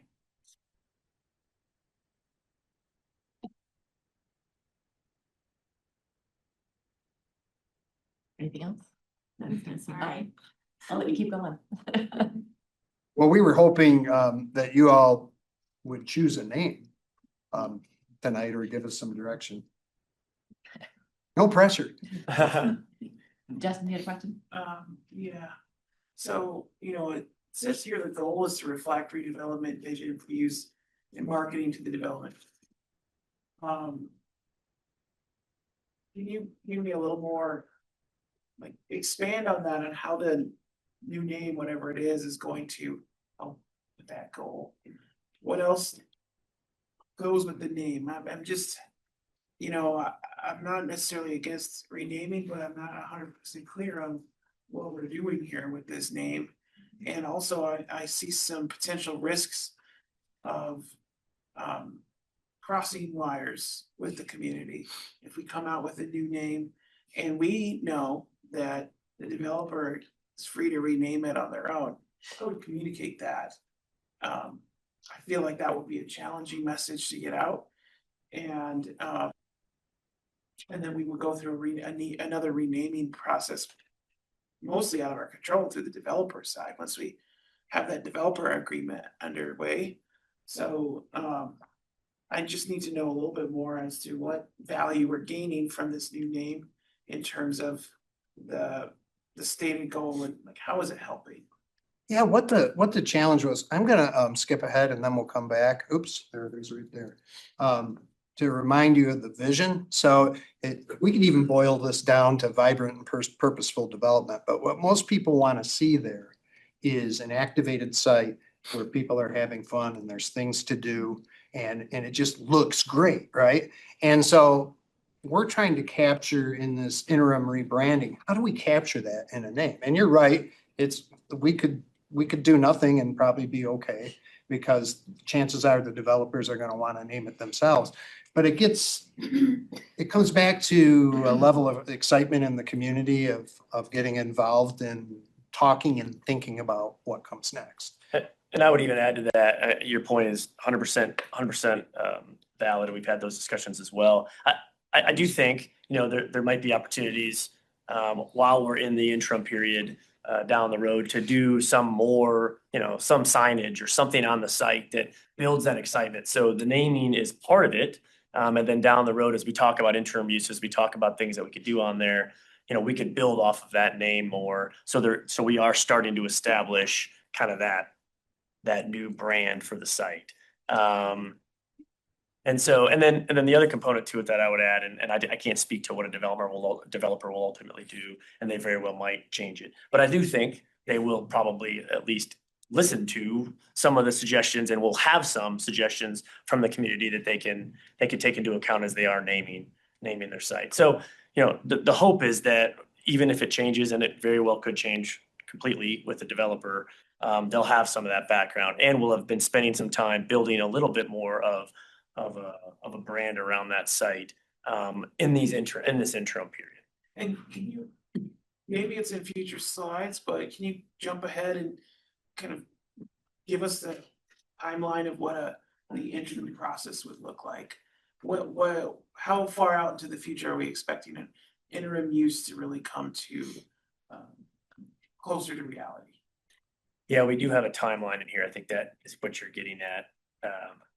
Chad, you want to jump to that and we can come back? Sure. This is where my disclaimer is that this is illustrative only. Is that a word? And this is designed to just lay out what are the tasks involved in getting a developer here. We don't have interim uses in there, but I'll say that we have active remediation that's just about to start like next week. Mm-hmm. That site will be completely tied up till the end of July. But after that, maybe we can do a pop-up thing. You know, it won't be an interim use like we're going to lease it to somebody for 6 months or anything like that. We're talking more about, you know, maybe like art fairs or some kind of pop-up thing, something to get the community excited and actually use the site for something while we're negotiating redevelopment. If that makes sense. That does make sense. So I think that,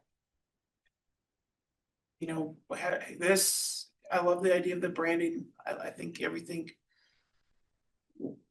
is a great idea. I also think that this rebranding kind of goes hand in hand with the interim use. You know, we want to market the interim use, and that's, I think, kind of vital to our goal that we just talked about. And I think if we make a name for it before we have a better idea of what this interim use looks like, what it is in details, so we can describe it to our neighbors.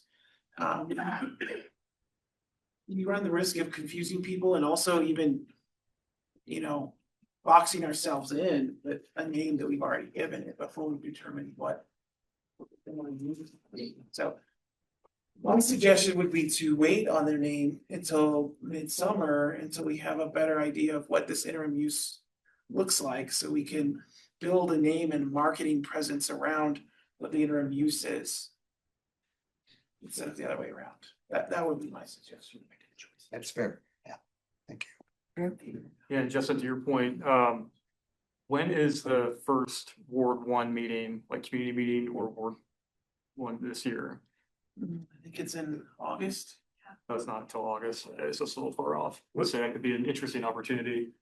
We are doing and it's in the presentation, which I haven't got to yet. We are doing a community meeting to update the residents, and it's February 18th. To update the residents on the things that we have done, the conversation we've had with council both October and where we're tonight, and just keep them informed as we move through this process with where we've come from the last time we met. As Chad mentioned, we had 3 of these and 3 meetings in 2020 direction and feedback from the residents. And then we spent a lot of last year with the visioning side. We got that in October from council, and then the things that we have done since then are continuing to move things forward. So it's where we've come and where we're going. Some of the same information will be in there, and that's mid-February. And so that is an engagement opportunity with residents. Let's say that, and maybe that's where that voting could happen. And it's almost like an incentive, like show up, you get to help decide the name, and by then I would imagine there would be an idea of interim uses, but I mean, I can only think of a handful of actual interim uses for a vacant concrete lot. So I guess to build on what you're saying, I don't know if we could be too far off in the name versus interim use. They all kind of seem like they are around the same theme. So I'm not totally worried about that, but I do like the idea of just have the community vote on it at one of these meetings, and then they decided. Because I think all of these are great. And a lot of these, I thank you for adding these, because I did a next door post with the top 5 that have been chosen. It got people's feedback, and there were about 6,000 people that saw the post and a bunch that commented. And so it was good to see that there was a lot of interest in being involved in the naming of it. And a lot of people that said something different than what the top 5 were. So, and again, I also understand that there is no way that we're gonna make everyone happy with a name. And it's like, this is not the most important thing in the world, we'll say, to the success of this project. But if it's solved at a February 18th meeting or whatnot, I'm okay with that. All right, Roberta, then John. I know that you guys skipped around a bit, so are we back to where you were originally? These are this was kind of the Okay, direction. because I know there might be some stuff I think that you move forward, and I don't want to make it too confusing, because I did have a question. Maybe that might be answered down the line, or could be answered down the line. And it's basically, would we be able to utilize the same group that did the East Lake project, the one that Drew worked on? The Better Block. Better Block. Could we utilize Better Block to do some sort of pop-up event at Thornton Shopping Center? Would that be something that would be a possibility to maybe start to think about uses for it, just to get people excited about it in some way, shape, or form? Yeah, certainly we'd have to explore that more. There's a cost to For Better sure, Block, and yeah. we'd have I to just think explore it could probably be a good way to get the community back into that space in a way that's not sad, which is why I kind of also like changing the name too, because Thornton Shopping Center was cool and then it got really sad, and it'd be nice to have it be cool again. So, and then also thinking about that area and just the food truck kind of culture that's become part of the North Washington corridor there. It would be really interesting to see if maybe even with, Better Block or something, I don't know. Just kind of thinking big picture, like crazy wild thoughts, but it could just be a cool way to get people back in that space, having grown up there and seeing how it's become what it has, and like just kind of that vibe would be so cool to have back in that area again. And then also I just wanted to ask that, like, again, when we talk about Thornton Shopping Center, that Ward 2 is also brought into the conversation because we do have a lot of folks in Ward 2 that used to be Ward 1, now they're Ward 2, but also they live in that area in original Thornton and they ask about it as well. So I know that like there'll be like a community meeting and that where you guys said that in February, there'd be a community meeting where there might be able to be a vote, but like if our meeting comes before or after that, if we can follow up with Ward 2 in their community meeting as well.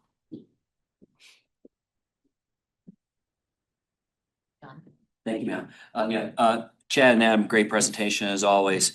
And I concur with Justin, Drew, and Roberta on this. As much as I would like to, okay, let's pick a name, from the start though, since we, on this journey that, we as Save Bend, specifically, South Thornton, this has been a neighbor-centric process to get them involved in what ultimately will become of the site.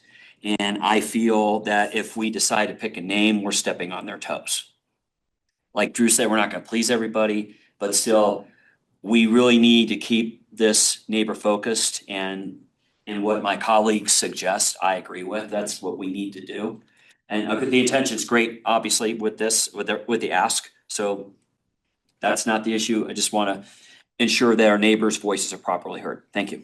I'm sorry, just to be clear, Councilmember Algie, so are you supporting the idea of asking at the community meeting? Oh, gosh, no. Well, yeah, like at the community meeting, correct. Yeah, I concur with my colleagues that spoke that, yeah, we should bring this up at the community meeting, keep the neighbors involved, let them decide. Which What- community meeting, Ward 2 or Ward 1? We're talking about the Thornton Shopping Center one. Yeah. Sorry, so yeah, Ward I 1, call it. Ward 2. That the one on the 18th. Yes. Yeah, that's I think, yeah, that, and. The community but- meeting for Thornton Shopping Center. Yep. Okay. And then also, but like I said, make sure that we in Ward 2 are, we're getting input in as well. That's it. This was just more like clarifying about this community meeting. It's not a ward meeting, it's Right. a meeting for the Thornton Shop. It is, and we'll So do it's not this. about a ward and so. Ward 1, Ward 2, all wards are encouraged to go. Where will this be? The community connections. Community connections. We did the meetings there in 2024, so Yeah. they were pretty well attended. So we decided things. I'd suggest we finish the rest of the presentation. I think this was a check-in and we can come back to this slide if you want to revisit this discussion once you've heard the balance of the presentation. Thank you. Great, thank you. So, again, we've got the council's vision for the site on this, and you'll recall when our consultant sort of presented options to the city.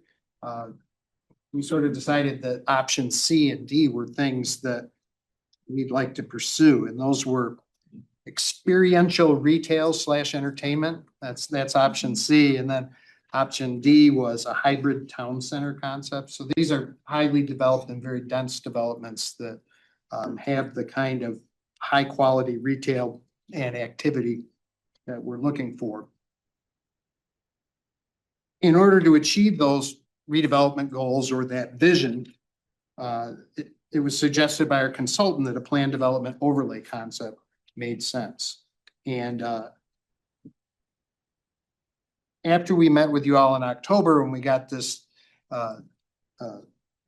clearance to move forward with that concept, we learned that it was going to be harder to do on just a single parcel than it would be on the larger block. So in order to eliminate the quasi judicial concerns raised when addressing a single site, not to mention potential for getting challenged for spot zoning, it was suggested that we pursue a zoning overlay of the larger block and do it from a legislative perspective. And so we formed an internal team about how can we address with some type of overlay on this site, the need to provide flexibility to the ultimate developers. That's the goal of this, make the site more attractive to developers by allowing a wider number of things. It doesn't mean we're going to prescribe them, but it means we're willing to consider them. So those are the things I mentioned a little bit ago. More and higher density residential, higher buildings, fewer parking spaces, more uses by right in the retail world, because we have limits in our current development code on the size of certain retail businesses that can be in that zoning district. So, and we also had a lot of discussion from the neighborhood about prohibiting things. And so our internal conversations have been, we can't really prohibit uses through zoning or a zoning overlay, because some things are illegal, like subsidized housing. You can't prohibit that. You're violating a federal law, correct? Well, it depends. It's a I know. good lawyer answer. I'm But black and white. yes, it would be, Some you could. it would be risky from a legal Yes. perspective to prohibit subsidized housing. So the idea here, though, is we have a cross-departmental team working on these concepts, and no one has yet applied for a planned development overlay in the city since it was created as part of our development code overhaul last year. We never thought we'd be the first. We thought it would be somebody from the private sector. So staff are kind of scrambling a little bit. It's okay. But we haven't answered all the questions internally about where we put the carrot and where we put the stick. Is it in zoning? Is it in the development agreement with the ultimate developer? Is it both? Is it something else? So we're refining that.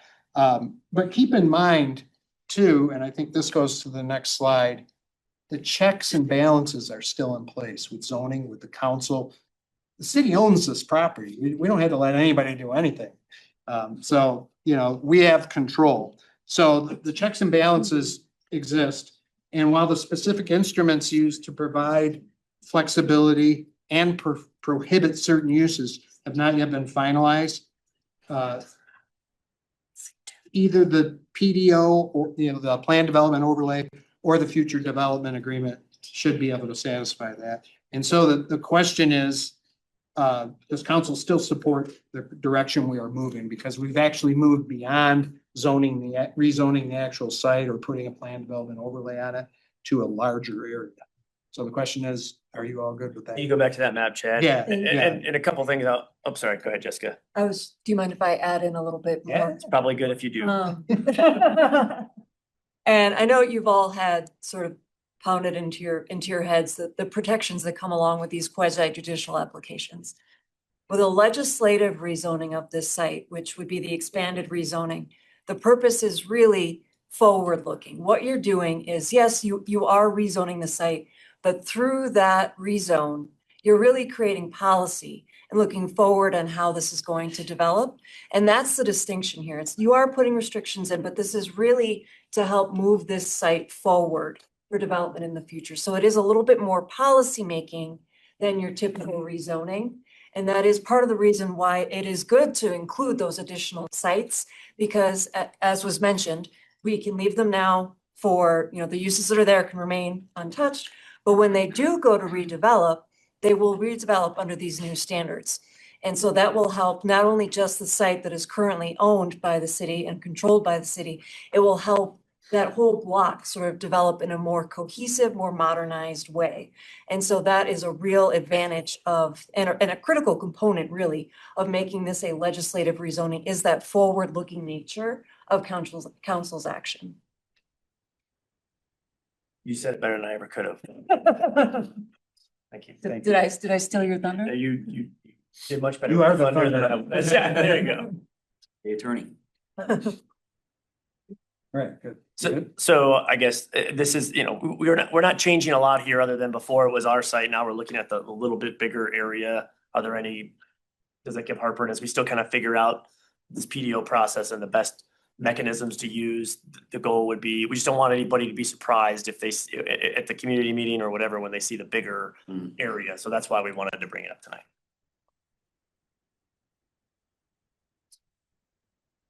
Nobody's buttons are working. I guess the meeting's over. Question, Bill. I know Drew pushed his. I got Justin. Anybody else push theirs? Okay. Go ahead, Drew. So I am in agreement. I think it's a great idea, but so I understand correctly, we do this PDO now so that when this future developer comes in, it becomes administrative for them to build. Because their project already matches what's It could, allowed. yeah. Yeah, that's the idea. Yeah, is that when we did the analysis, those scenarios C and D that Chad showed earlier, the vision that we talked about in October, these guys, to achieve these, during a discussion with the consultant, we wanted to make some modifications to the zoning to allow for a little bit more market-based approach, and doesn't mean that they'll have to do it, but it means that they can. So it gives that flexibility that Chad referenced earlier. So then as far as writing that PDO, what's that process gonna look like? We haven't figured that out yet. Yeah, it's interesting. The process already existed for a planned development zoning. But now that we've come up with these, which are common all around the US overlay districts, we've got to figure it out. We don't have a board. And we have been working with Yes. Jessica's team and city development to Yes. do that. And we will work, the starting point is really the recommendations that were included in the consultant's report. That's what we'll start with. That can be tweaked based on council input, but yeah, the actual process will be economic development working with the legal team to make sure that we put something together that it's. So with that process, if it's quasi judicial, it's not gonna be like hey, what do we think? Should we do 65 feet? Correct. As a council, we And can't do that. That is one of the key components, you've hit the nail on the head of why we would rather have this legislative than quasi judicial. Because if this were quasi judicial, it would severely limit council's ability to have any involvement in anything. Whereas if it's legislative, you can have all the involvement you want. And that is the number one reason why it is best to move this forward as a legislative action rather than the quasi judicial action. So it's a legislative means you're making a policy decision about what you want to see in this area. It doesn't imply that you have to do the quasi judicial hearing, opportunity for both sides to be heard, all of that. It's like you're adopting a code provision that's legislative. And so you can have as much input on these issues as you would like to have. Thank you. All right, I have Justin, then John, then Devin. Yeah, that was the heart of my question about the differences between legislative and quasi judicial. So if a legislative rezoning like this would not require a public hearing? Or would it? Well, there would still be a public hearing, but it wouldn't have the same notice requirements and things like that as a quasi judicial. Okay, I understand. And- Just wanted to- Yeah, would we, this would be something that would happen before a developer agreement? Yes. Okay, so it's. So the property rights aren't at stake yet. It's just what is the policy with regard to this piece of property shown here and what does council want the expanded uses to include or not include? Yes, I am supportive of this approach. I think it's a great idea. John? Thank you, Madam Mayor. Once again, great presentation, and I am also for this PDO. And I think I already know the answer to this because you guys are great, but has Wendy's and New Horizons School, have they been notified of this plan? Because they're gonna wanna know, we're not gonna get kicked out, so. That's my only question I have is, have they been notified? And as I said, I am for this, so, Yeah, their superintendent, okay, Santiago, okay. it's not my speed. Beautiful. We talk all the time. Yeah, Yeah, like I said, I already knew the answer, but I just wanted to clarify, And so. we will certainly be doing more outreach, just we wanted to make sure this was the appropriate direction to, before we started too far down this path, but that's the other reason. for this. Absolutely, I'm in, thank you. Devin? Forgive me, I don't know this zoning as much, but this PDO zoning that's there, is there any other restrictions other than the fast food, gas stations, liquor stores and subsidized housing? Or is that gonna be essentially the only restrictions that's there, or is that more of a flexible base restriction? Well, I can take a stab, maybe, unless it's Well, paper. it can really be whatever you all want. So how the plan development overlay works is you'll have the base zone district and then that is modified however you want through the plan development overlay. And these prohibitions that are listed here were the suggestions that we've gathered from the community, from the consultant, things like that. But those can be completely customized through the plan development overlay. And that is really the benefit of the plan development overlay, is it can be whatever council wants it to be. And maybe just to add another finer point to that, there are other restrictions based on Yes. the underlying zoning. This is adding an additional layer of restrictions based on the community feedback. One of the things that I heard the most when I was out knocking doors was, I swear if somebody builds another car wash, like that's been the biggest, like, I have one person who literally gave me a map of every car wash in Thornton. So if another car wash goes in there, I know they're gonna come knock on my door. So. Yeah, that's great feedback. I don't know that it's allowed in the base zoning, but it's certainly But something we heard we would pretty, not vision. pretty strongly from the neighborhood was automotive-based businesses are not right for the site. Anything that will recontaminate it, we're not in favor of. Chris? And just to clarify for the record, the prohibitions up there are those that were suggested in the course of these meetings. They're not what the city is proposing at this juncture. Right. Car wash is one of the things I was gonna say. A question, on the east side there where the yellow is that pertaining to the apartments that are there or, given the age of those and why is that excluded from the PD overlay and the hope for the future development of this site? I would think that would be included or want to, because I can see that the land and those apartments being redeveloped into something really nice. Or that apartment owner being bought out so that they could redevelop it. What would be the specifics, reasoning behind leaving that out from the overlay? The color differences there are the current zoning. So like the used car lot up in the top left has a different zoning than the rest of the site. And the Corona Apartments is, zone multifamily residential. So it hasn't specifically been excluded from our plans for an overlay. So everything in that rectangle then would be the PD overlay? My office would like to see everything included. That would be my suggestion as well. We haven't gotten all the answers from other folks on whether that's doable. We're still figuring With the out overlay. if we can do an overlay on multiple zoning categories or how the best way to deal with that would be. So that's why there's the different colors there. Yeah. Is that fair to say, Jessica? That's on my assignment I was list. gonna say, Thunder, can you answer that question? Yes. Yeah, pass it over to Thunder. Yeah, the best solution would, I agree, I would rather see the Corona street apartments included in the PD overlay. And I do think we can, but I am still researching whether or not we can take that PD overlay and sort of splash it over the multiple zone districts. Cherish? I know that when we met 100 times, that plot of land up there, why haven't we looked at that and taken that? So the one that's for sale, well, I don't know if it's up for sale, but between the Clinica and stuff like that. Yeah, we call it the goalpost property. Exactly. Yeah, we didn't get support to purchase it in the past. It actually has been purchased by the used car lot owner. But it's not zoned for used car lots, so he'll have difficulty parking cars. Well, one thing that we have talked about, and what we saw this in the NAIOP project too, is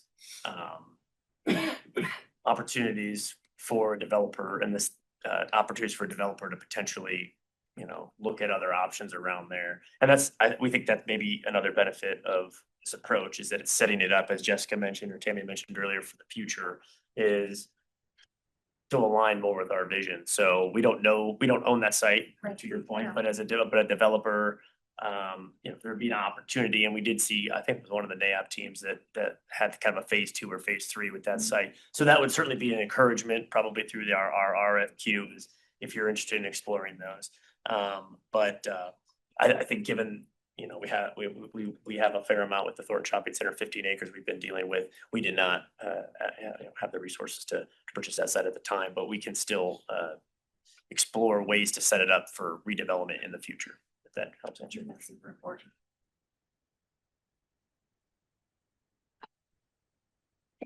Were there other questions? I don't have any others yet. So, yeah, so it sounds like we have support for this approach, understanding that we still have Plenty of time to talk about. things to figure out internally Yeah. as we're kind of going through this process with a number of other departments at the city. Okay, We good? keep going, Chad. Okay, we covered this. So now, an update on planning for interim uses. obviously council's has supported the conversation around interim activation and signage while we seek redevelopment. As I said, the interim uses will have to wait until the active remediation is completed this summer. But there's no reason we can't do it after that. And we are still exploring future opportunities. So that was a great suggestion about using the people we used at East Lake. And those are the kind of things that we're talking about for while we wait for exactly what comes next. How do we activate the site and have a community perception that it's worth something? It's fun. So next steps on community engagement, as we've discussed, community connections, February 18th from 5:30 to 7. We'll be providing updates on the PD overlay. We'll be affirming key development goals and timing. We'll be providing information on the RFQ, RFP redevelopment process, and we'll take another look at prohibited uses. And our conversation's going to be guided by the same folks that helped us with the reuse visioning, the people from KSU TAB. We were pretty pleased with their abilities to convene a productive meeting amongst folks that have a lot of opinions. And so we're going to use them again for that. That is a grant process too, so we don't have to pay them. That is free Yeah. service that we are able to get from them. And it's important to keep in mind that the PD overlay, once it's ready, we'll need to schedule another neighborhood meeting later in 2026 associated with that. So that'll happen too. And the community at large can expect future updates as needed for sure on this. I'm so glad my red circles made it on this drawing because it didn't make it into some of the electronic versions. We're going to talk about environmental for a minute. The environmental impact from dry cleaning chemicals on this site is significant, both on site and off site. So the square up there is what we're going to dig out. Okay. And the kind of red blob is where the contamination has spread under the neighborhood. So we're doing two things. We're digging it out and taking it away, but we're also assessing quality of the air inside residents' homes to the east of the neighborhood Walmart store and making sure there's not unacceptable vapors from those dry cleaning chemicals. If we find them, we're going to mitigate, and it's similar to radon. So, you know, when they find radon in your basement, they put that air pump in there. Same stuff, same technology. We are engaged in, per the state, in sampling these places twice a year. So first round has happened. The second round is underway right now. All of this stuff is part of a compliance order on consent that we negotiated with the state before we even took title of the property. We wanted to understand what our responsibilities are and what finished look like. We're really happy with the partnership that we formed with CDPHE. They are definitely on team redevelopment. They're not on team enforcement. And we're really happy with the positive relationship that's come from that. So active on-site remediation will be underway in about a week. They're going to mobilize equipment on the 26th, on Monday, the 26th. And the first stage will involve removal of asbestos water lines that are on the site. So you'll see a little bit of digging, but not much at first. And then when the heavy equipment comes on site, you know, it's like backhoes, and excavators, and tanks for when we dewater, and dump trucks. So it's going to be an active site for a while. We estimate that 10,000 cubic yards of contaminated media will be removed. That translates to about 500 big trucks over the course of the spring and summer. And then after we've dug that big hole where the square is on the screen, a carbon-rich amendment will be placed in the excavation before backfilling to aid in degradation of whatever remains and contamination there. The other thing is, we're going to get rid of the soil, but the groundwater is still contaminated. So we're going to put in the infrastructure for a remedial system during this phase too. So all this work's going to be done. It has to be done by the terms of our contract by the end of July. And then we can, even though we'll still have remediation systems and monitoring going on there in the future, we can still talk seriously with development prospects about actually building something there. So And then keep in mind too, that groundwater treatment and quarterly monitoring will continue for several years after you see something built there. This stuff happens all over town. We're just not used to looking at it this closely. So, now let's talk about expenditures today. So this shows, the expenditures as of December 5th, so it's a little dated now. But the total budget there in the middle, on the bottom, includes the 2024 through 2026 general fund allocations. So this is the all-in thing, and we're still within our budgets in all these areas. Our timeline, our illustrative timeline, it illustrates the various tasks related to securing a redeveloper, but the purpose of the graphic is more to provide an outline of steps rather than a prescriptive timeline. But you'll see a bunch of activity right at the start, and that's like the PD overlay.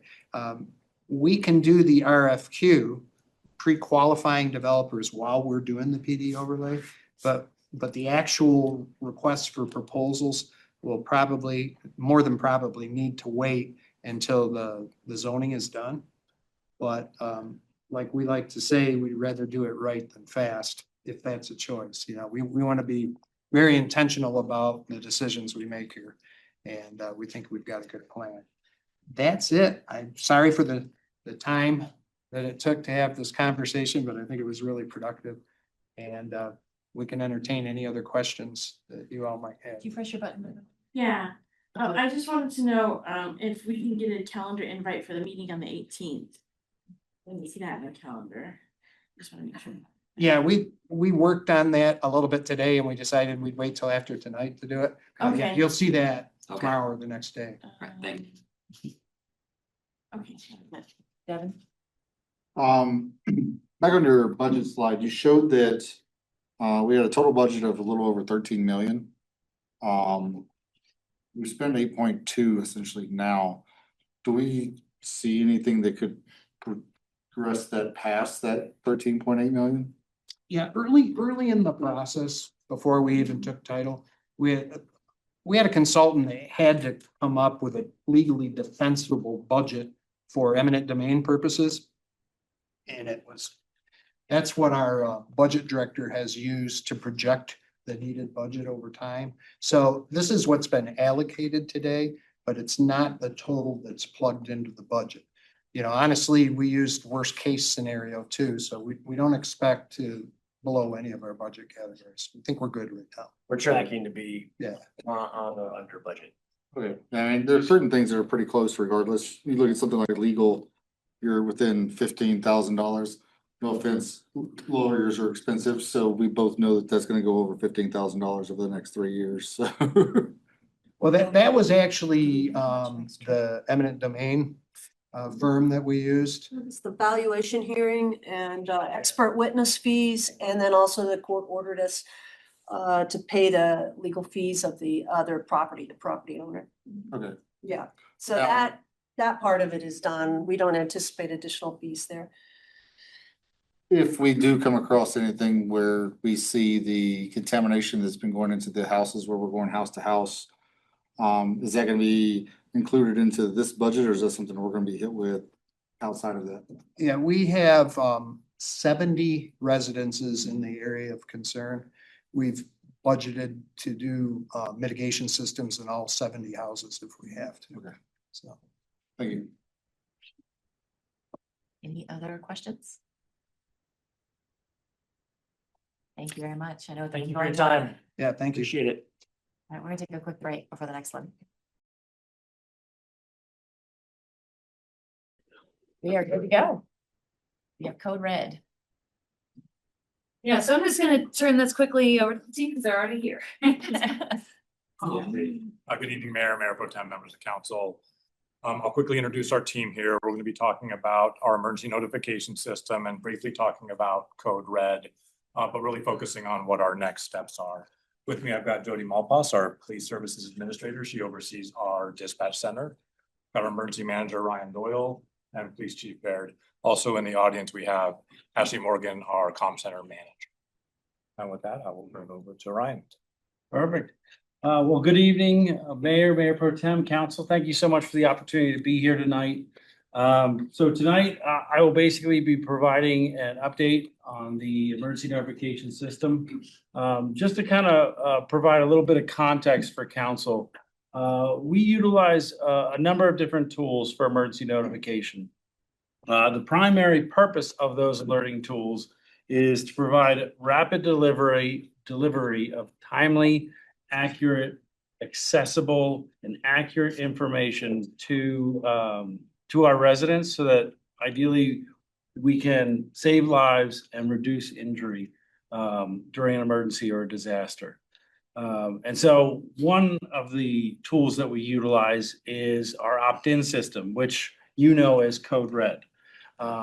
That is a basic system. The basic capabilities of that type of system is the ability to send a phone call, text message, or email to residents who sign up. We don't tend to utilize that system for anything other than an emergency scenario. So we don't advertise on that from the city. It is mainly for, there is an emergency, we want you to take an action. So shelter in place or evacuate tend to be the two main actions we're asking residents to take. Common scenarios that we use that system for are police activity in the area, any utility disruptions, active shooter, or severe weather alerts that go out to folks, to our residents in their phones. We also utilize that system for internal staff notification, as well as special team activations like our SWAT team, other special teams within PD and fire as well. We do semi-annual testing on that system. So every 6 months, we do a test of that system, identify areas of improvement. We also do after actions in the post-incident scenario to evaluate how well the test went, how well our coverage went, and identify areas of improvement. I would say overall, the evolution of these systems continues. As you know, technology changes daily. And so our evolution with these systems, we've had Code Red since 2017, and we continue to evaluate after every test, you know, what else is out there? Do we have the best system? Do we have the best capability and functionality? And so we are constantly reevaluating that and looking for the best out there. Our current term of contract with Code Red actually ends at the end of this month, for your awareness. So it was in that semi-annual testing and after action assessments throughout 2023, 2024, that dispatch and emergency management identified areas of improvement that we wanted to improve on, as well as new capabilities and functionalities that Code Red did not have. Based on conversations between dispatch and emergency management, we got approval from Chief Kelly and former Chief Gordon to start to look out and go through kind of the assessment process and evaluation of other systems. So we started in early 2025 having demos with roughly 5 different vendors, communications, and started looking at their capabilities and functionalities. We also talked with our regional partners, other counties, what systems they were using, what they liked, what they didn't like, to kind of come up with kind of a game plan for when we might want to transition. And so some of the capabilities and criteria that we looked at are right in front of you. All of these are kind of industry standards and above industry standards. So we were constantly looking at the different options to see which one might fit. We basically through conversations with our internal staff team. So we did have a multi-department team, including fire, police, dispatch, legal, IT. We did determine a vendor. It is Rave. It's a Motorola company that currently serves Jefferson County, Douglas County, and a few others. And we are currently in contract negotiations with Rave. Let me see. Oh, the other thing that I want to say is it was a consideration, but it was not a deciding factor, was budget. We wanted to make sure that we could fit within the current budget, and it's currently our estimation that our transition from Code Red into Rave will fit within our current budget for that system. So I'm sure you are aware, if you didn't see it in the news or potentially heard from Chief Kelly on updates, Thornton was included in the National Code Red access outage that occurred in November. Really, there were three main stages to that incident. Really, the early stage, where we learned that we lost access to the system. We coordinated with our state partners to make sure that we had backup capability and tried to work with Code Red to have backup through the system they offered. There was the middle part of the incident, really, where information came out that it was potentially data was released. And I would say the hallmark of that whole timeline was a lot of miscommunication between Code Red and its customers, what happened, what data was released, what they were doing to remedy it. And so there's a lot of miscommunication between, again, this was a national outage, between a lot of their customers as well as with us. And then the end of the incident was really when we learned that all of the data that was released was actually prior to 2025. 2015, excuse me. 2015, before Thornton was ever a customer with the system. So we did not have our data released. I think ultimately what we learned from the scenario was that ideally they could have handled it better. They could have shared more information. I would say this was not a compounding factor for why we're leaving. If anything, it just sped the process. We were actually originally thinking that we would transition from this system to a new system in 2026 and do it maybe over a month-to-month period so that we could smooth the transition. However, based on this scenario, we decided that it was probably better just to transition now and get the new system up and running. So that was the overall decision there. So what the new implementation is going to look like. Right now, we still have our interim solution with the state for IPAWS. IPAWS is the federal system. It's the integrated public alert and warning system. Excuse me, my acronyms. And so we do have access through the state to utilize that system. We are currently, as I said, in contract negotiations with Rave. Upon completion of that contract, we will immediately move into implementation. We will dive into training for our dispatchers, as well as myself and any other staff that are going to be administrators for the system.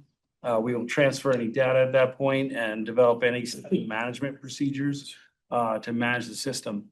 The other things that we're looking at are options for increasing our population reach. Now, I know I presented before to council that our reach, as we had left it with Code Red, was roughly 9% of our population. And the national standard is 15% for these opt-in systems. So as you can understand, that is dismal. And we definitely worked very hard through fire, police, and dispatch to try and increase those numbers over the years. But what we're trying to do with this new system is kind of input data on the front end and try and boost that as far as we can.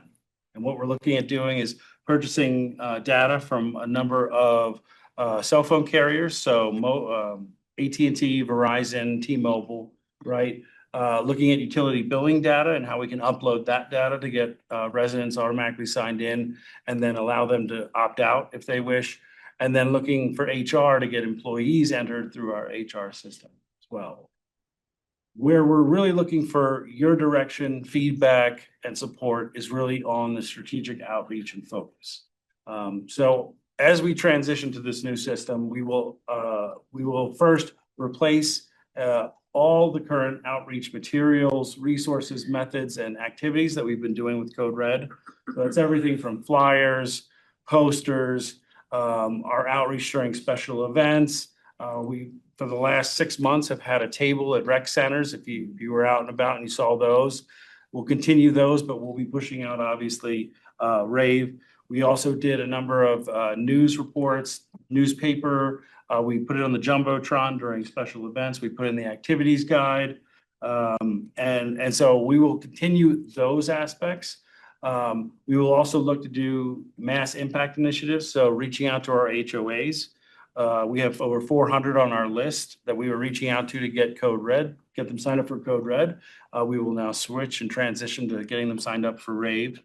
We'll look at community organizations that may be able to help, sending out utility flyers, reaching out to our school districts to get kids taking home flyers for the parents.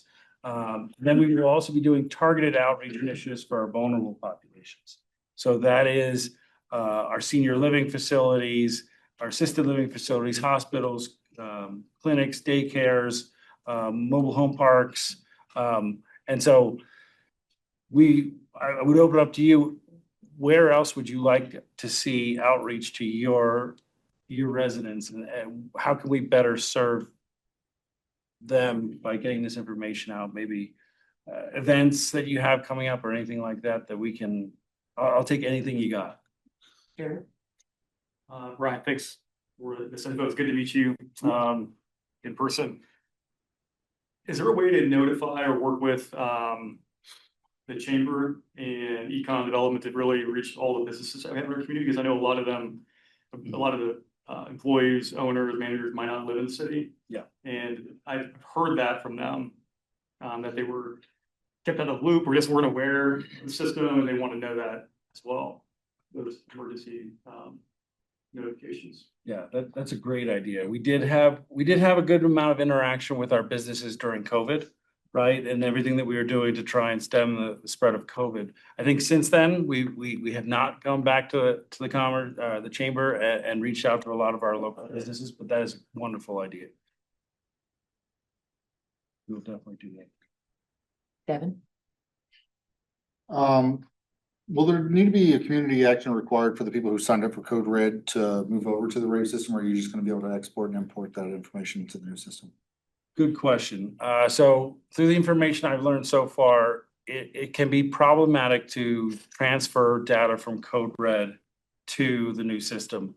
Our goal would be for folks to set up a new account in the system. Our hope by using the utility billing data, hopefully, is that we can automatically sign them up that route and have an ability for them to then,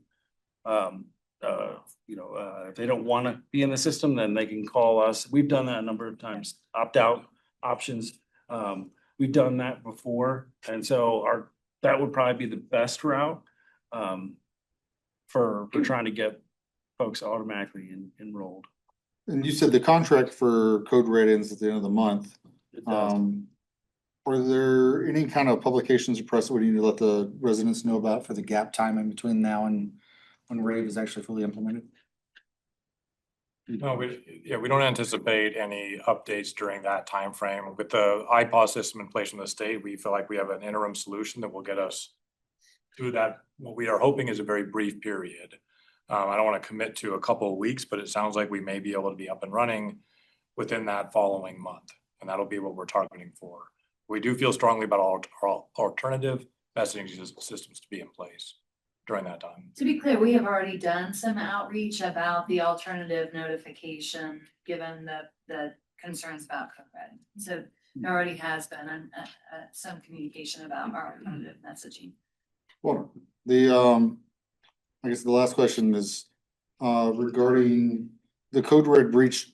I, for one, didn't want my stuff on there, but my wife signed me up for it, so I wasn't opt-in without that in there. But I'm glad to hear that it didn't affect us currently. Do we know what the data retention policy is for them on how long they retain our data? And what they put in place to make sure that the encryption and whatnot is gonna be in place so that if they get breached again, or rather when they get breached again, we're not gonna be affected by it. We'll try to get that information from Code Red if we're able to. And sorry, to follow on that, do we know if RAVE has better security policies in place to help with encrypting of that data that's being brought to them? Yes. So from our evaluation, RAVE was probably one of the higher, I would say higher vendors in their capability. They are Excuse me, let me find my notes here, apology. They are they have FedRAMP authorization, and they also have SOC 2 Type 2 attestation. So they have gone through an independent audit to look at their ability to secure data, and it met that level, where a lot of other systems did not. So we are confident in their ability to secure the data. Okay, thank you. I have Roberta, then Cherish. Question, come back to me in a second. Sorry. So could we reach out to the active adults lunches? Yes, that's a wonderful idea. How about, the Alianza Center? Sure, absolutely, yeah. I remember now. Go ahead.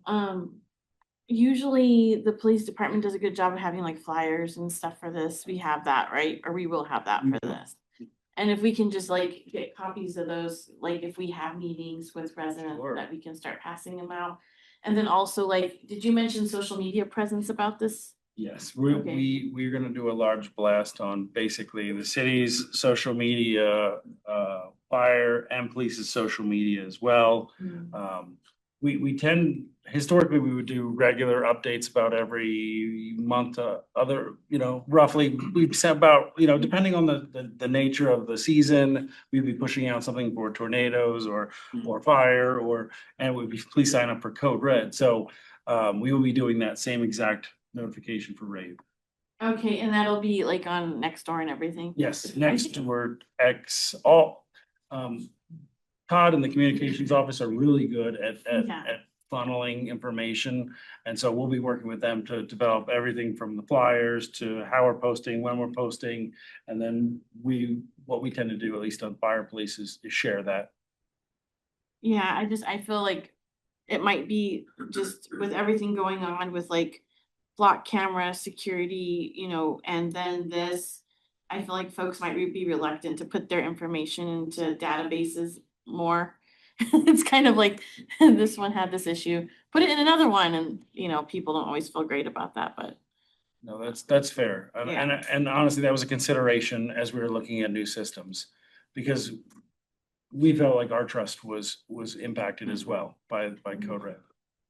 And so we want to maintain trust with the community by looking and making sure that the new system meets federal standards. And so, Okay. yeah, I would agree. Okay, thank you. It is something we will need to work through with our. Yeah. residents. All right, I have Cherish and then Chris. So besides just the city, how about using the parks website? Cause I know that, economic development, because a lot of people don't just follow Thornton, and some of them don't follow Thornton, but follow the other pages. Yeah.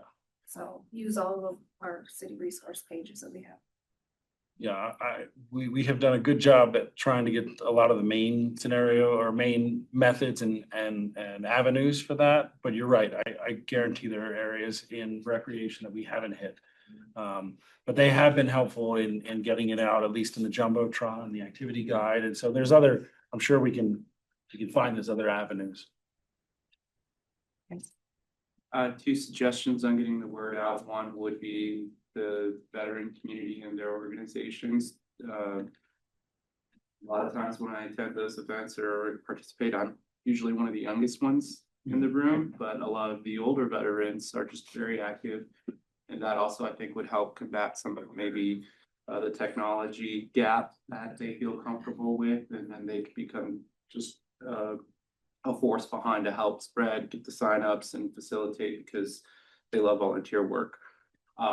Additionally, I think there could be an emphasis too, if you particularly talk to like Team Rubicon or any of those, because their focus is going out in a natural disaster and servicing. So I think they carry a little clout of like, and people that know of them would be like, oh, these are the guys that go out, they go to Florida when there's a hurricane and they're the deployment team. So if this is what they're saying to you, I'm more apt to respond just because of their, what they're notable for. Yeah. So I would think that's one. The second suggestion then would be, it's hard to get people to sign up, in my opinion, like, because it's just I'm busy and it's something that's on your mind. It took me 2 years to actually do it in there. My wife is quicker, but the motivation that usually gets me going is when my daughter is bugging me.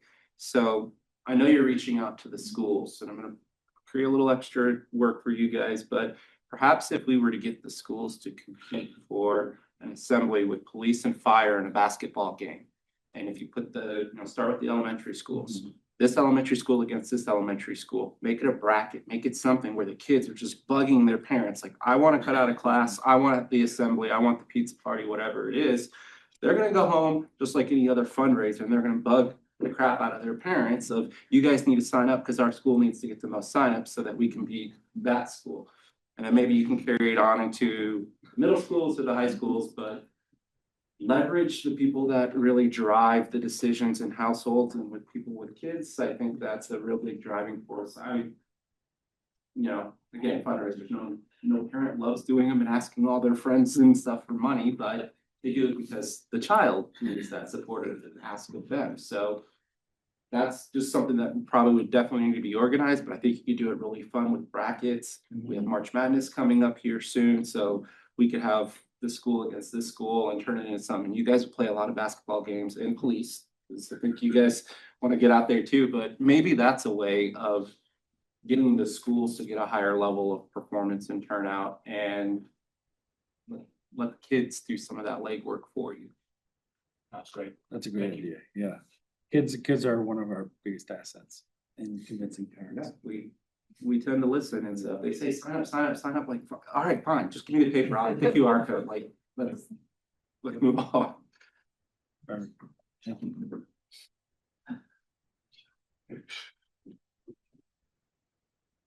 Stop labor, no one's paid. So with that, we're happy to answer any other questions, but we'll be moving forward with this, ideally with an implementation here within the next month. Are you gonna help the seniors again with signing up? Because I know that's a huge problem. Absolutely. Already getting text messages from the seniors. Yes, we will. We will make sure that we are there to help move people through the process and all the various events that we're attending. Thank you very much. Thank you, council. All right, station area master plans. So we've got several members from our planning teams. This is mostly just an informational presentation tonight. As you might remember in the last budget, we deferred funding this item because we were applying for state funds that we thought might be able to help fund some of this planning activity. We now know that we did not receive state funding for this, so we are going to propose some potential next steps.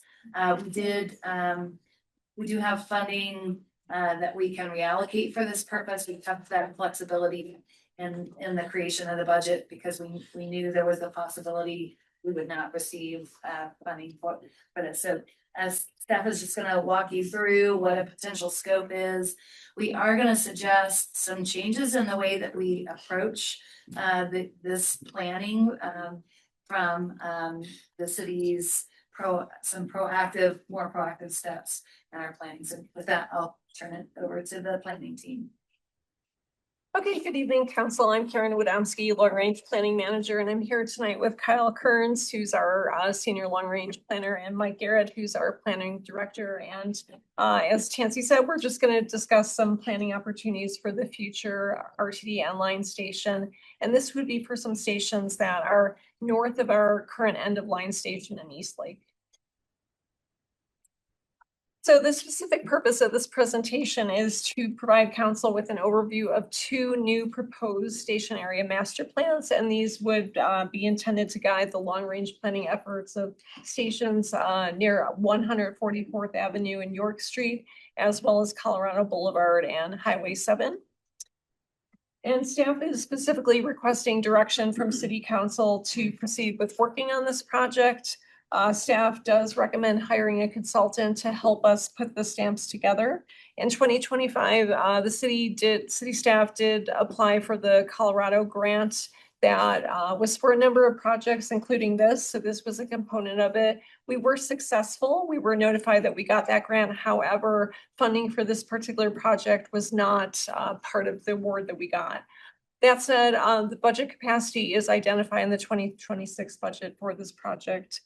So in terms of the agenda, Kyle's actually going to be going through the whole of the presentation today. He's going to talk a little bit about some background and context for you to understand the proposal that we're making tonight. So he'll talk a little bit about the North Line, RT North Line, some of the state comprehensive plan, the stationary master planning process, a little bit of the active development interest, and kind of close it off with the planning for the stamps itself and the community engagement. So with that, I'm going to hand it over to Kyle.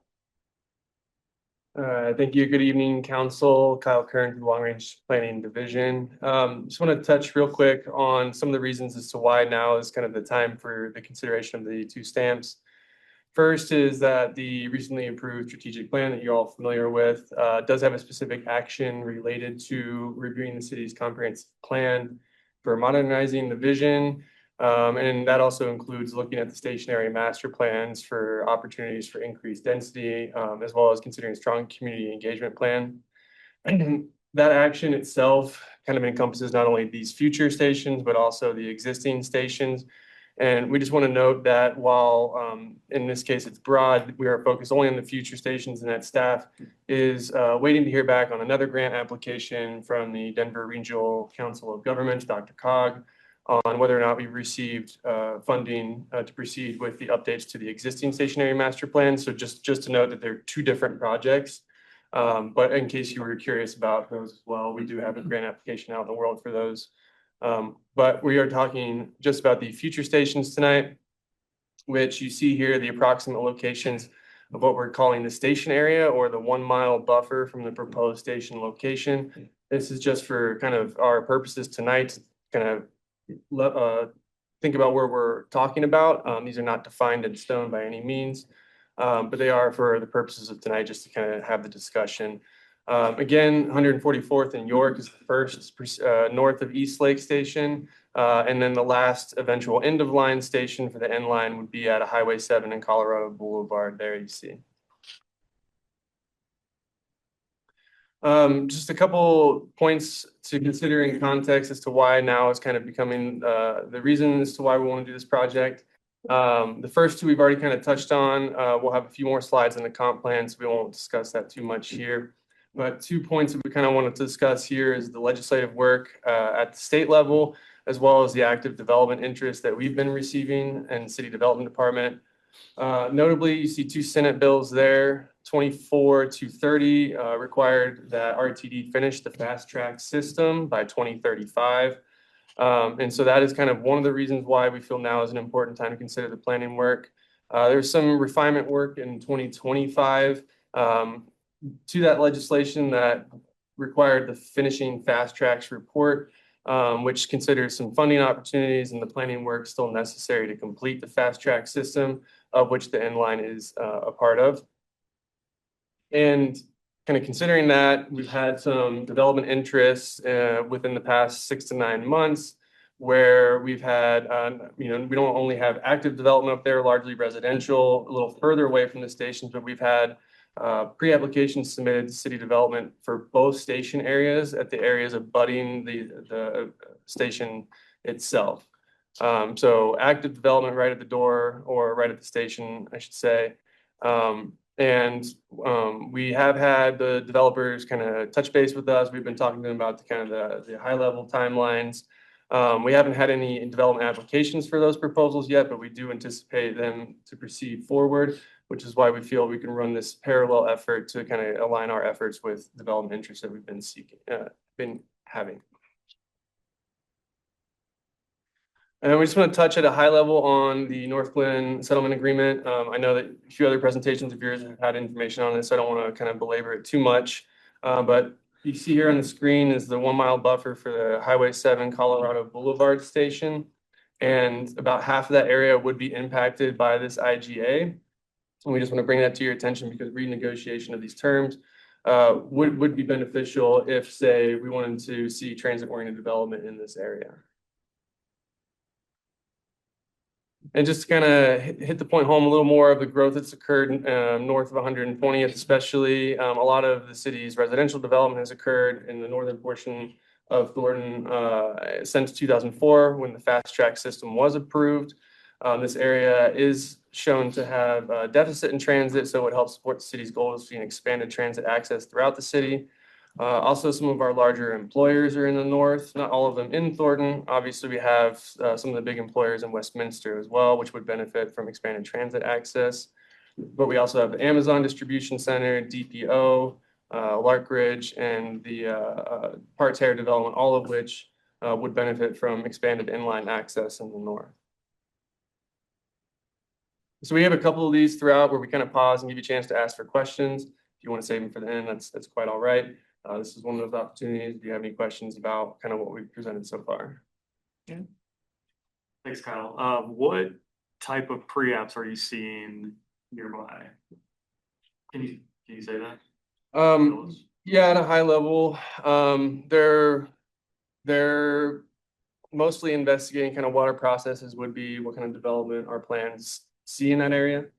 So far, they've largely been residential in nature with some commercial, but not too much. That said, they haven't really been much more than high level plans of like, this is what we want. What are your processes? To that extent, we haven't really had anything too serious outside of that stage. And then with and maybe this is a few slides later, with the development stamp, if there's going to be a discussion with the RTD planning between connecting them to those employment centers, like routes that connect the stations to like Amazon from 144th and York. Yeah, we kind of met with RTD a couple times preliminary to just discuss the scope and timing and such. And they largely deferred to our city plans for any expanded transit access. They don't currently have any. There is a BRT line planned on Highway 7, which is not what you asked about. And then at a high level, we had some plans to have expanded transit access on 144th, but RTD did not articulate any plans on their end. Yeah, I'll just say we have staff. Ken Mormon works with RTD to work with the bus ops people, the bus operations people to make sure that there is, as we expand and grow and there's a need for transit, that we do have adequate transit. So I know we will continue to coordinate, especially as these station areas come into fruition. So that is a part of that planning process. Yeah, it would be a start of it. There's also transit plans specifically that deal with the bus connections and what we would call microtransit and stuff like that. So there is some more in detail work as well, but the starting of the conversations would occur with this plan. So. Thanks. Drew or Devin, sorry.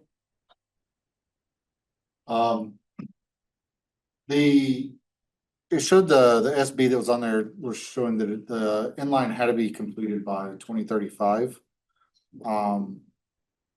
Does that work also require that they're going to be doing a lot more of the financing as well, or are we having to front that and even when the grant's not going through? I kind of heard half of that. So you asked if the bill talks about the funding for the completion of the inline, and then I missed some of that. Right. Like, so we're trying to get ahead of the game and trying to get everything completed in this part. Does that bill actually push any of those fundings back towards the city itself for us, what we're building out there, or are we just required to have that completed? The bill does not get into too many specifics on funding. The report kind of outlines some of the funding opportunities and gaps. It does not pay for any of our infrastructure improvements that we would incur. Oh, good. So we got a law that requires us to build it regardless.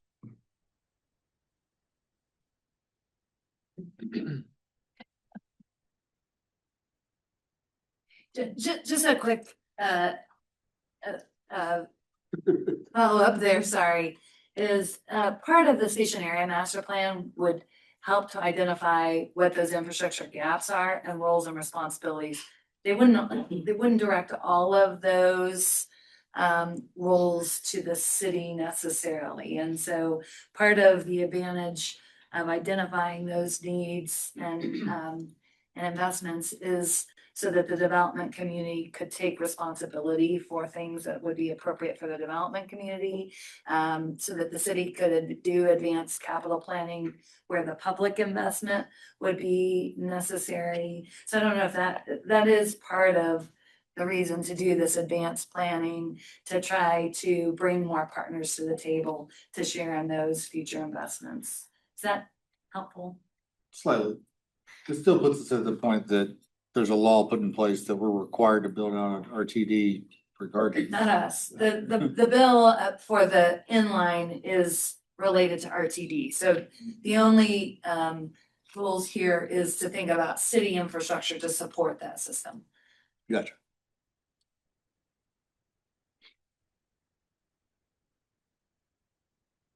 Any other questions before we proceed? Not yet. And again, in the interest of kind of hitting the point home, I think you've seen a couple of these next slides, so we'll kind of breeze through them. But the city's comprehensive plan provides kind of high-level guidance around future growth on a variety of topics. Largely for you all, it becomes a point of focus in moments where rezoning or annexation is being considered, but also in infrastructure planning and service provision planning. And the future land use map within the comprehensive plan puts kind of pen to paper to outline exactly what areas are supposed to look like based on a certain description that you can tie to the comp plan. So, the focus of tonight, to keep it simple, would be like transit-oriented development is a future land use map category, and one in which we'll consider in future slides. But that itself has guidelines and envisioned land use and supporting uses in the comprehensive plan that we look to when future development is coming into the city through either rezoning or annexation. And then further on, zoning would be the implementing tool later on in the process for development. In the city's comprehensive plan itself is an umbrella plan. It's comprised of many other component plans that touch on a variety of topics such as housing, land use, economic development, transportation, and so on. There are even more specific items that implement the comprehensive plan, like the city's development code or its budget, for example.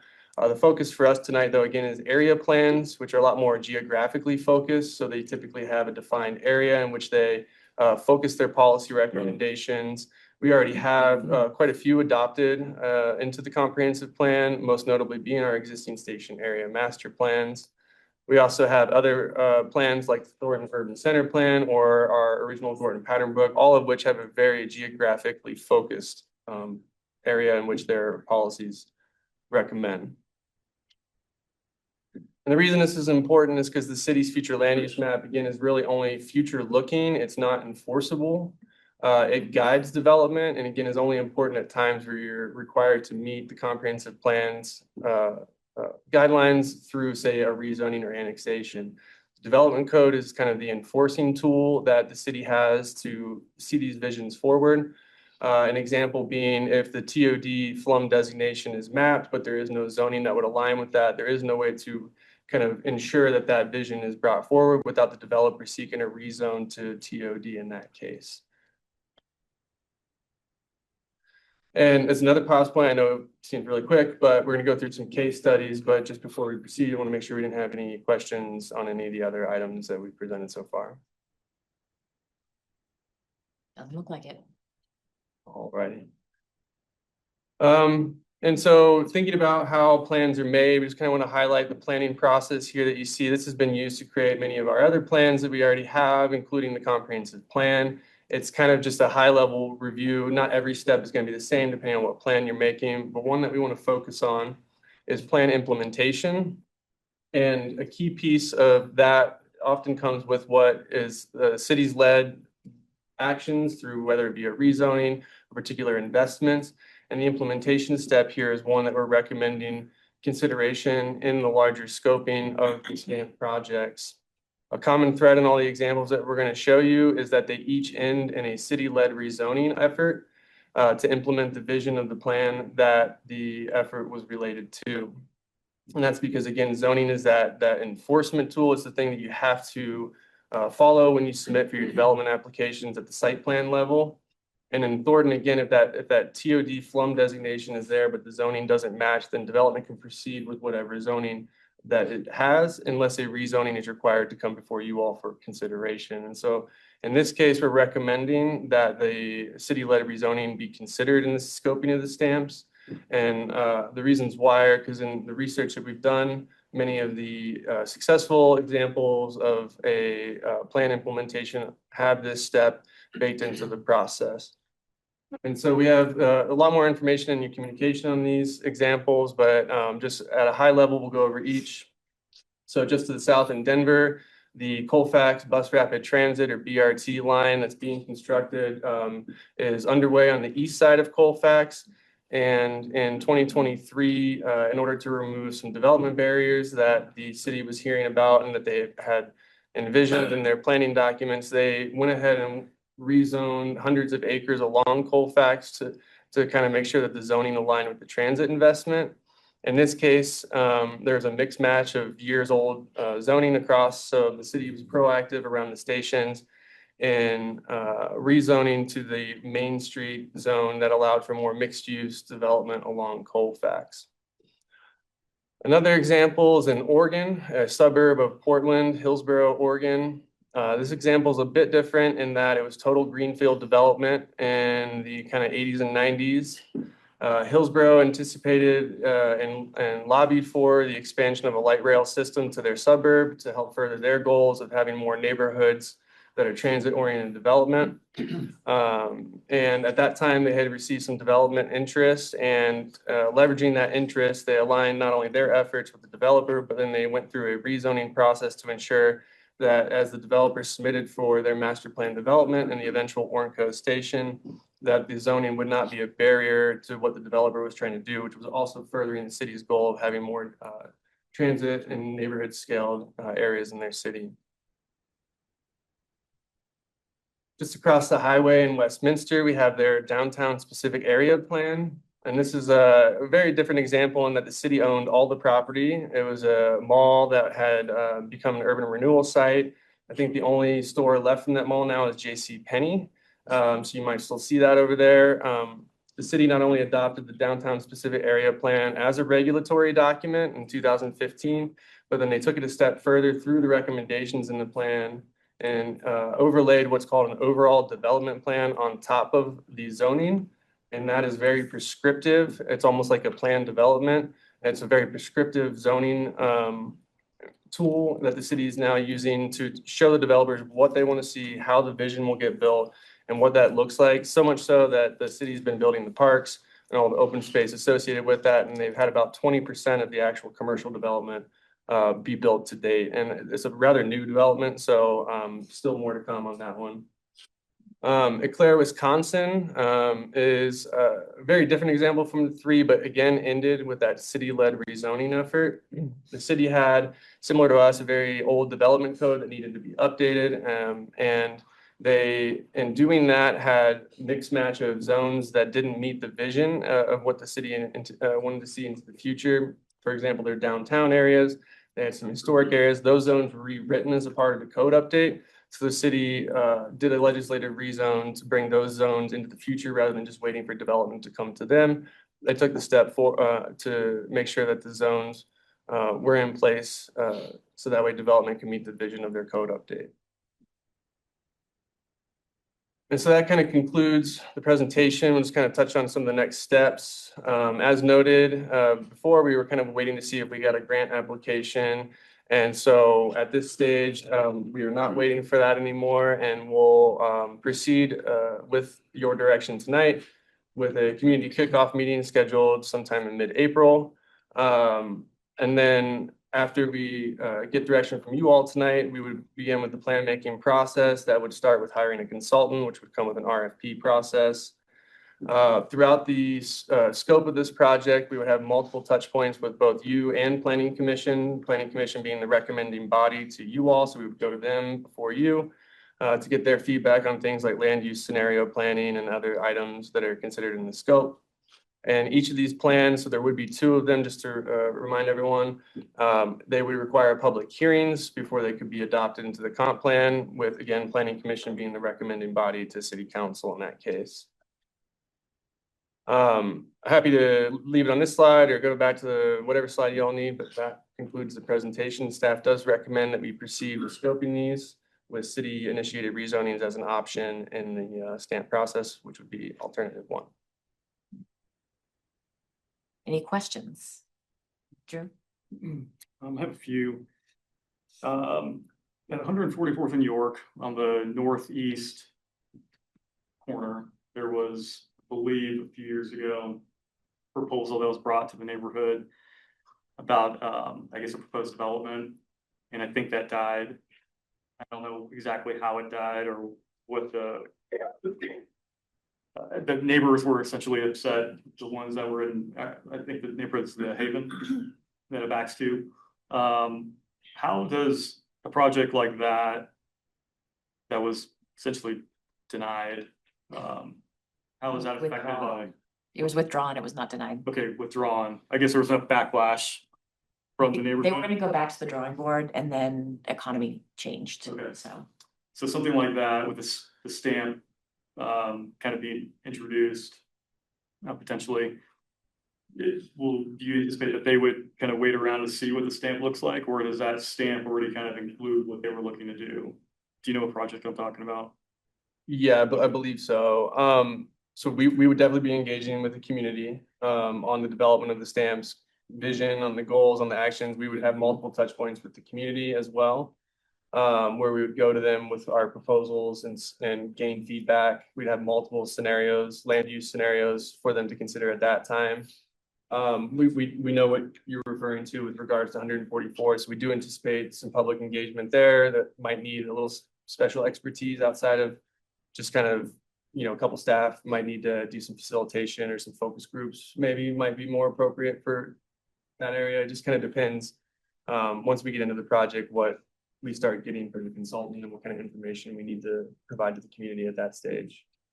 So that, Want to make sure we answer your question. So I think your question was, would a private developer still need to rezone? I think they likely would wait to see what happened through the city's initiated rezoning.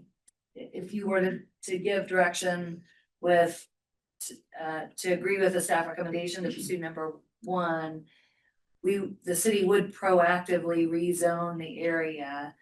A developer could then evaluate whether or not it could build under the rights that were on the site, or could still pursue a further private initiated rezoning to further amend the zoning. Is that what you were asking? I think you helped clarify it was withdrawn, not denied, so that actually helped answer most of that question. So if there was a lot of backlash already from the neighborhood, so now we're going to introduce potentially this, hey, we're going to plan for this to happen anyway, so we kind of anticipate the same thing happening. Is there, because the examples, I do appreciate seeing case studies like that, but there's kind of like this, there's like this 0 to 1 kind of mentality where it's like, it's either greenfield or it's a giant apartment building for TOD. Are there other places where we see TOD in a mostly detached single family area, including agricultural, like what's the Wadley Farms, that's going to be across the street, lower density type housing that's all around that? Is there a TOD option? And again, I guess this is part of the stamp process, but instead of just thinking, we all think TOD, we all think the same thing typically because of what we see in the Denver metro area. Is there a different option where it doesn't have to be high rise next to a farm? Right? Yeah, Like, are there people out there that do that? And is that something we're considering going forward? Yeah, no, definitely. It might be helpful actually if we go back. So our existing station area master plans have what's called preferred alternatives. And we have one of those on the screen. This has the orange colors that you see are lower density housing that abuts the original Thornton kind of area, and then the detached neighborhoods to the east there. And so this was through the community engagement in which where buffers to the existing neighborhoods were shown as a preference from the community. And this is what would be required to be developed in that area to be conforming with the stamp plan, but the zoning doesn't match. So we have no enforcement tool to even require this, which the plan does account for the existing neighborhoods in this case. So that is certainly That's possible. Colorado and. 88th, yeah, 88th and Welby. Got it. So each of those areas, when I think about, like, consider 144th New York, if you really, I know we're looking at a mile for stationary planning, but realistically, a mile doesn't really make sense for that area because you have really two main parcels that are available. You have the one where the station would be, and then you have the one across the street where 100 on the northeast quadrant we're just talking about. Because otherwise you have already two developed neighborhoods. You have, well, you have Turk Killian, which is already accounted for. We have Wadley Farms, and that's not part of our city. So we're talking about really like 1.5 pieces of property. So again, what are we considering? Like, how are we doing TOD different at that location? So it doesn't look like Denver in an urban environment, which that is not an urban environment. And it won't be because of what already exists all around it. So that's what I'm asking. Is there enough? And is there something different? Yeah. Yeah, I can answer a little bit. I mean, part of it, true, as Kyle already said, we haven't started the planning process, so that's why we would engage a consultant. We're going to go through market studies. We do something called the development feasibility analysis and obviously take in the community engagement. So yeah, we would be focusing on those opportunity parcels to see, it might not be possible to get that high density there because of various reasons. Maybe it is something else. We want to find the best possible use for that site, also being respectful to the residents that live around there. In terms of why the area would be a little bit wider is because we don't just look at the land use on the parcels, the vacant or redevelopment parcels, but we're also considering transportation connections. So, is it easy for people in the existing neighborhoods to bike or walk, or what kind of access can we get to get those people towards the station? So there's a number of other things we look at as well, and not just new developmental land. But there's, multiple, a lot of it has to do with transportation connections too, to ensure that there's some synergy between the train and the neighborhoods that they can, make use of each other. So if that helps. Yeah, that does actually. Thank you. Sure. Any other questions? All right, from the request from staff to review this, is staff's recommendation acceptable? Yes. Yeah, with the rezoning or without, there's two. Well, it's number one is their recommendation, so, and it's just explore, it's not Mhm. necessarily saying to do it or not do it. It's just seeing what the option is. Yeah. Question. Go ahead, Drew. Sorry. I'm not sorry. Alternative one, I'm a proponent of that. But back to, you mentioned kind of briefly that there is a plan to talk about the existing stations and like, how is that being funded, or is that already accounted for? So we applied for a grant, and we won't know until about the end of March whether or not we've been accepted for that grant. Okay, so if we would agree that alternative one here is good, we move forward with that, is there any expenditure of money that happens immediately? Like before this other grant, we learned about the other grant? Just to be clear, so there's expenditure of money for these stationary master plans, but are you asking for the existing stationary master plans? Right, so there's a chance that we don't get the grant for the existing stationary master plan, so then we'll have to do the same discussion of. Yeah, so it would be a new discussion. So the discussion would be, do we want to engage a consultant to go through all the existing stationary master plans and find opportunities, or gee, why haven't these developed, or what are the problems? So there is that opportunity. The alternative is that staff takes on the work themselves, which makes the process longer. Maybe you don't get quite the same benefit because we maybe don't have access to all of the same data tools and stuff. But yeah, there would be a separate process. So I think once we find out from Dr. Cog in March, we'll we're going to discuss a plan of action and figure out what to do, and likely come back to council and talk to you all, about our options for what we would propose. So. Thanks. All right, so I'm hearing consensus for option one. So thank you very much. Very comprehensive. Appreciate it. Thank you. All right, next is reviewing the board of commission reappointment process and applications. So Chris is coming forward, and we just have a proposal in terms of next steps of reappointments. So, good evening, council. I am going to review recommendations for the boards and commissions. We have about half or 30 board and commission terms that are expiring. And so we're going through the reappointment process right now. So I'll talk about the council policies that relate to reappointment, board. I'll give a board and commission summary and then review one by one each of the recommendations and get your direction.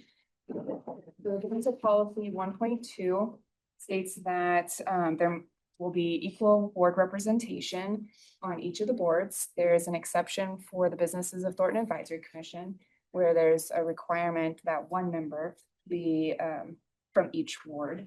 There's ward representation, but only one has to be from each ward. And then we'll limit the appointments of individuals to one board, commission, or authority. The individuals requesting reappointment must submit a reappointment application that we will advertise for 30 days to receive both reappointment applications and new applications at the same time. And then provide council with the attendance records for those that are requesting reappointments. And then council has the option to do any of the following, which are reappoint those that are requesting reappointment without requiring an interview. Interview any applicants pursuant to the council policy 1.4, which I'll get to in just a minute, or re-advertise for another 30 days. And then council policy 1.4 states that if there are equal or less applications than vacancies, the board, commission, or authority will do the interviews and provide a recommendation to council. And if there are more applications than vacancies, council does the interviews. So this slide just gives you a summary of all of the boards and commissions, the total number of positions, the positions that need to be filled, the reappointment applications that we received, and new applications that we received. And based off of the applications we received, we continued advertising for VCAV for wards 1 and 2, the election commission for wards 2, the firefighters old hire pension board for any ward. And then there were a couple of the boards, the firefighters old hire pension board received a late reappointment application, and then also the same with the planning or the Parks and Open Space Advisory Commission. We get to those. We can go through that. So for the election commission, there are 4 or more members. And so we need 1 member from each ward. Right now, we do have 1 position or more that we need to fill. And we need that position to be for Ward 2. We did not receive any reappointment applications, and we did not receive any new applications. And after the advertising, we still have not received any applications. So we will be doing a 3rd round of advertising for that. The local licensing authority, there are 9 positions total, so 2 from each ward and 1 at-large position. There are 4 positions to fill. We need members for Ward 1, 2 for Ward 2, and 1 at-large position. We did receive 4 applications from Ward 1 and 1 from Ward 1 and 3 from Ward 2. We did not receive any new applications. We would be recommending council reappoint all of those that are requesting reappointment. And if that does happen, there would be the equal ward representation with the at-large position being from Ward 2. And then as you can see below the first table is the attendance record for those reappointments. This is the first stop to get your. Any objection to the staff recommendation? Roberta? I'm fine with this, but back to the previous Ward 2 issue with the election commission, would you be able to send John and I maybe like some graphics so we can push it harder on our social medias? Maybe we'll be able to get somebody to apply. Yes.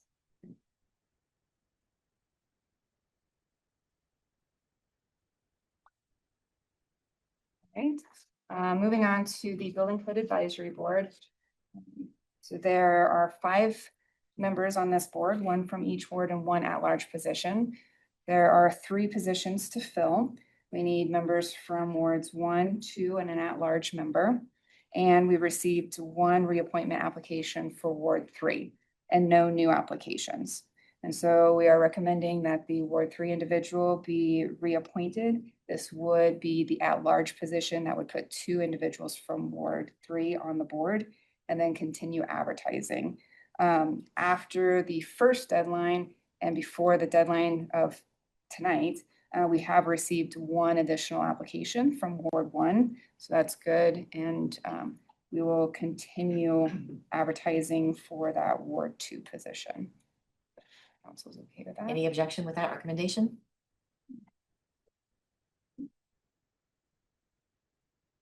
Right, and next is the firefighters old hire pension board. So this is one where we advertised and did not receive any applications and then re-advertised. And Carm Sunday, who is currently on the board, submitted a reappointment application. And then we also received an additional application since the deadline for tonight from former council member Tony Unrein. And so council has the opportunity to either reappoint Carm Sunday or refer her application and the new application to the board for an interview and recommendation, or conduct interviews, have council conduct the interviews. Chris? I was actually gonna go back to the previous one for the building code advisory. So if we wanna finish talking about Tony in this one, Okay. we can, before we start the next one, go back.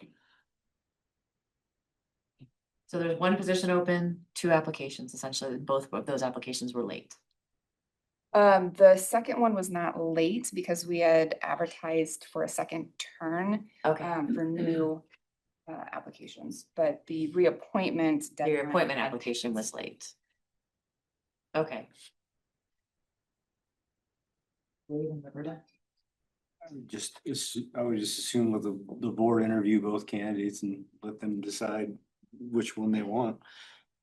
2 applicants. Roberta? I just wanted to make sure there's no rules against, because Tony just left office as city council, can he be appointed to a board that quickly, or were there some sort of restrictions? I just wanna make sure. Yeah, there are no restrictions that I'm aware of. Okay, I thought somebody told me that a long time ago, but It's employment. just employment. Okay, so boards are fine. You're thinking employment, right? Okay, boards are cool. Okay. Drew? I'm in favor of option 2. Commission. Refer to the commission for interviews and recommendations? Yeah. Are we okay with that? Yep. All right, And so- go back to the VCAB. Building code. Yeah, I was looking at the attendance schedule for Michael Anderson. Am I see? I'm understanding he's missed 9 of the 10 meetings. I apologize, that's the opposite. He's missed 1 of the 10. Okay, I was like, there's no reason to reappoint him, he's Right. never there. My apologies. Okay, then move forward. I was like, 5 years he's made 1. Okay, so moving on to the planning commission. There are 9 members on this board, 2 from each ward, 1 at large. There are 2 positions that need to be filled, 1 for the Ward 4 position and 1 for at-large position. There were 2 reappointment applications that were submitted and then 2 new applications also from Ward 4 that were submitted. So council can reappoint both of the individuals for Ward 4, which would fill the board, refer all of the applications to the commission for interviews and a recommendation, or interview all of the individuals. Should we stick with number 2 like we did for the last one? Yeah. Yeah. Any objection? Moving on to the Parks and Open Space Advisory Commission. There are 9 members on this board, 2 from each ward, 1 at large. There are 5 positions to be filled. We need members from Ward 1, 3, 4, and at large. There were 3 applications received, 1 from Ward 2, 1 from Ward 3, and 1 from Ward 4. The Ward 3 reappointment application is the one that was late. And the applicant just referenced that personal circumstances prevented them from being able to meet the original deadline. And then there were 2 new applications that were submitted. And so and council can decide to reappoint all of the individuals who are requesting reappointment. That would be filling the Ward 3 and 4 and at-large position, and then continue advertising for Ward 1, since we did not receive any applications for that ward. Or reappoint the individual from Ward 4, since we have a need for Ward 4 and we have one application that was received from Ward 4. And then interview the remaining applicants for the new and reappointment for Wards 2 and 3 to appoint or recommend one individual for Ward 3 and one individual to fill the at-large position. And again, keeping the Ward 1 position open, or interview all of the applicants and leave the Ward 1 position. Okay, Chris, then Cherish. Oh, sorry, Drew, then Cherish. They're backwards on them. I'm open to ideas on this, but I think option 2 probably makes sense only because I'm thinking about expansion, potential growth in the city. So it'd be good to have more representation potentially from the north end of the city because of that, in terms of potentially protecting more open space or whatever is involved with that. Just thoughts there. Open to comments on that. Cherish?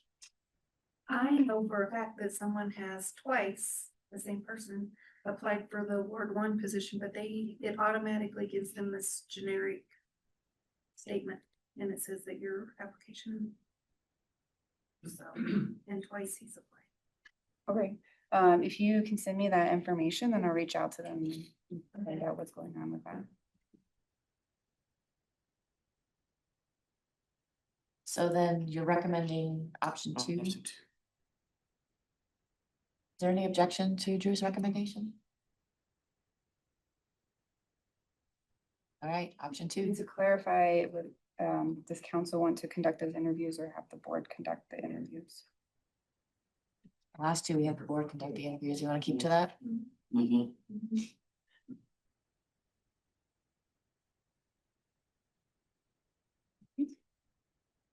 All right, can I just clarify on that one? Who's being interviewed? Is it the board? Who's the board being interviewed? So for this one, number 2 would be to reappoint the Ward 4 individual, since there's only one application for Ward 4. And then to interview the remaining applicants, both new and reappointment applicants. And that would be for Wards 2 and 3. Okay. And then still reserving one Ward 1 position.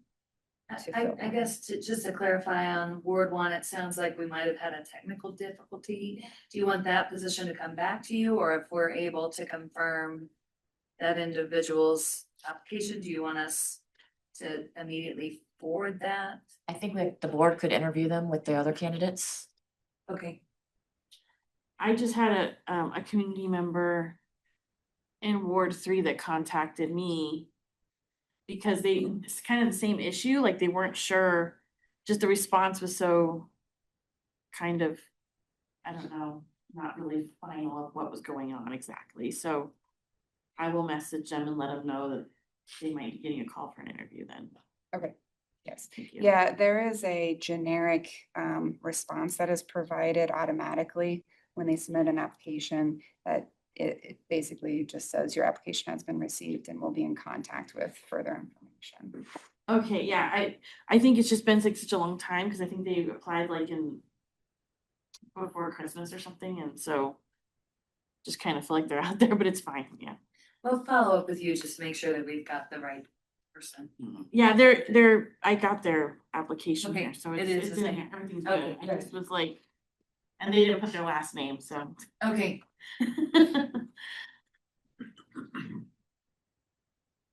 All right, the Thornton Active Adult Board, there are 11 positions and members on this board. So there are 3 from 3 of the wards and 2 from 1 board.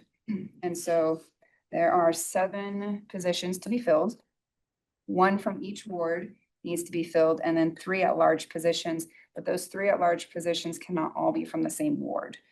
And then we received two reappointment applications from Ward 1, one from Ward 3, and 2 from Ward 4. And we also received 2 applications from Ward 2, new applications, and then 2 new applications from Ward 3. And so here, you can reappoint the individuals requesting reappointment, and then for the 4 new interview the 4 new applicants for the Ward 2 and 1 at-large position, and again, either council interview or the board, or refer all of the applications, both reappointment and new applications, to the board for a recommendation or interview all 9 applicants. So 1B is consistent with what we've done so far. Anybody object to continuing that? All right, and the last one here is the Businesses of Thornton Advisory Commission. This one has a minimum of 9 members and a maximum of 15. And then the requirement here is just that at least 1 person from each ward. And so there is a minimum of 1 position to fill and a maximum of 7. And with the current membership that is staying, all of the board requirements, the 1 through 8, are currently being met. So that is not going to be an issue regardless of who is appointed or reappointed. We did receive 6 reappointment applications and 10 new applications. If council decided to reappoint all of those requesting reappointment, that would only leave 1 new position. So here the options are to refer all 16 applications to BTAC, or either a recommendation on who to appoint or reappoint, or what council has done in the past, receive a short list for council to then conduct the interviews, or conduct interviews of all 16 individuals, or reappoint some or all of the members requesting reappointments and then interview the remaining. Chris? Question, because Raquel Luna, she told me that she was moving to Hunters Glen, and she is currently Ward 3, and that's this chart. So how would that shake things up? Because that's what she told me. I live in Cutting recently, or just a few months ago. I don't know if she actually moved yet or not, but how does that change the dynamic? Because she will be in. So it will still work to that all the requirements will be met, because there's other members from that same ward. But we will just need to reflect the new address change in the new ward. So I know in this one in particular, BTAC actually asked to be more engaged in those interviews. So it's sticking with our process, but recognizing there's only 1, if they reappointed all of them, maybe we should prefer all of them to BTAC for recommendation and let them decide on reappointments. And I concur.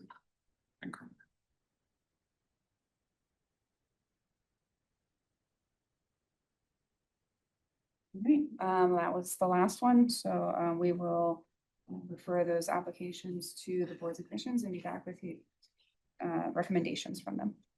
And the reappointments for those that you directed to reappoint. thank you very much. Right, thank you. All right, we have one more item. Everybody good on time? Everybody still awake? Yeah. Well, All right. This is a very short presentation. So at your last meeting, you got an update on our efforts to get applications for your new volunteer recognition at Thornton Fest. The council did ask for a recommendation to recognize the work of a larger segment of volunteers, and that is what Todd is going to share with you. Good evening. Like she said, this will be short. I'm going to explain the coordination with the Volunteer Awards Program and explain how we're going to feature community volunteers in the City Voice. Boy, my eyes have gotten really blurry here. We're going to be coordinating with the Volunteer Awards Selection Committee. And as they get the nominations, we're going to receive the applications for them to be nominated. And we're going to reach out to those who've been nominated to see if they're interested. Maybe not everybody wants to be in the City Voice newspaper, but we're going to reach out to them. And if they approve, we're going to interview them. And probably the person that nominated them as well and write an article, which will be featured in a specific section consistently in City Voice. And each article will also include a call to action for them, for more people to submit nominations. That's the Yeah, it shortest was short. presentation you're gonna have. All right, I heard buttons, but I only see one, so I have Drew, Roberta. Okay, Drew, then Roberta. I think that's a great idea, City Voice. One thing that we talked about before, and I wonder if we could revisit, we talked about elected officials not being considered in this running, the applications. Can we also consider people that are campaigning for election not be considered, so that we're not using potentially the City Voice as a free advertising platform for something like that? Just throw it out there. Might be a good. My plan next election. You see, That's where we're in. what do we think? I agree. Well, I would Sorry. have a question about that. Are we saying that the electeds would not be using it to, or would electeds be able to nominate volunteer? Oh, they can nominate anybody. Oh, yeah, absolutely. What I'm saying is, You're running. if, let's say next year, for City Voice, we have future city council candidates that get nominated for whatever, and they get selected, now it becomes like an opportunity for political campaigning through the City Voice. Sure, but then like if people are nominating and they're doing an article where both of them are highlighted, that's the same thing. So then do we want to have electeds nominating people for this, or should we make this more of a true grassroots effort and be like, And we don't the highlight the community should- person that nominated. Yeah, Yeah. we can always, in that kind of a circumstance, obviously. Cause then it's just gonna be us nominating a bunch of people we like and then being like, look, I'm on the story, like, Right. that's weird. Yeah. Yep. I mean, I would prefer we just didn't nominate people and it became more organic in the community as opposed to electeds nominating. That's just my thought, but But I do think for the beginning, it's gonna be hard to get people to be nominated. sure. So I don't know how we solve that, but it will, If we don't exactly what highlight you're the saying. electeds, then It will kind of cycle into like electeds nominating people and that's it. Hey, look at my friend, that's Jim Rogers. and then Justin and then Chris. Yeah, all this sounds great. Thanks, Todd. I don't think we should allow people running for any office, not just the ordinance. So let's just make that specific or clear. If you're running for public office, you get another prize, unless you get to campaign. Prize? Movie prize. You don't think about it that way, why would you do that?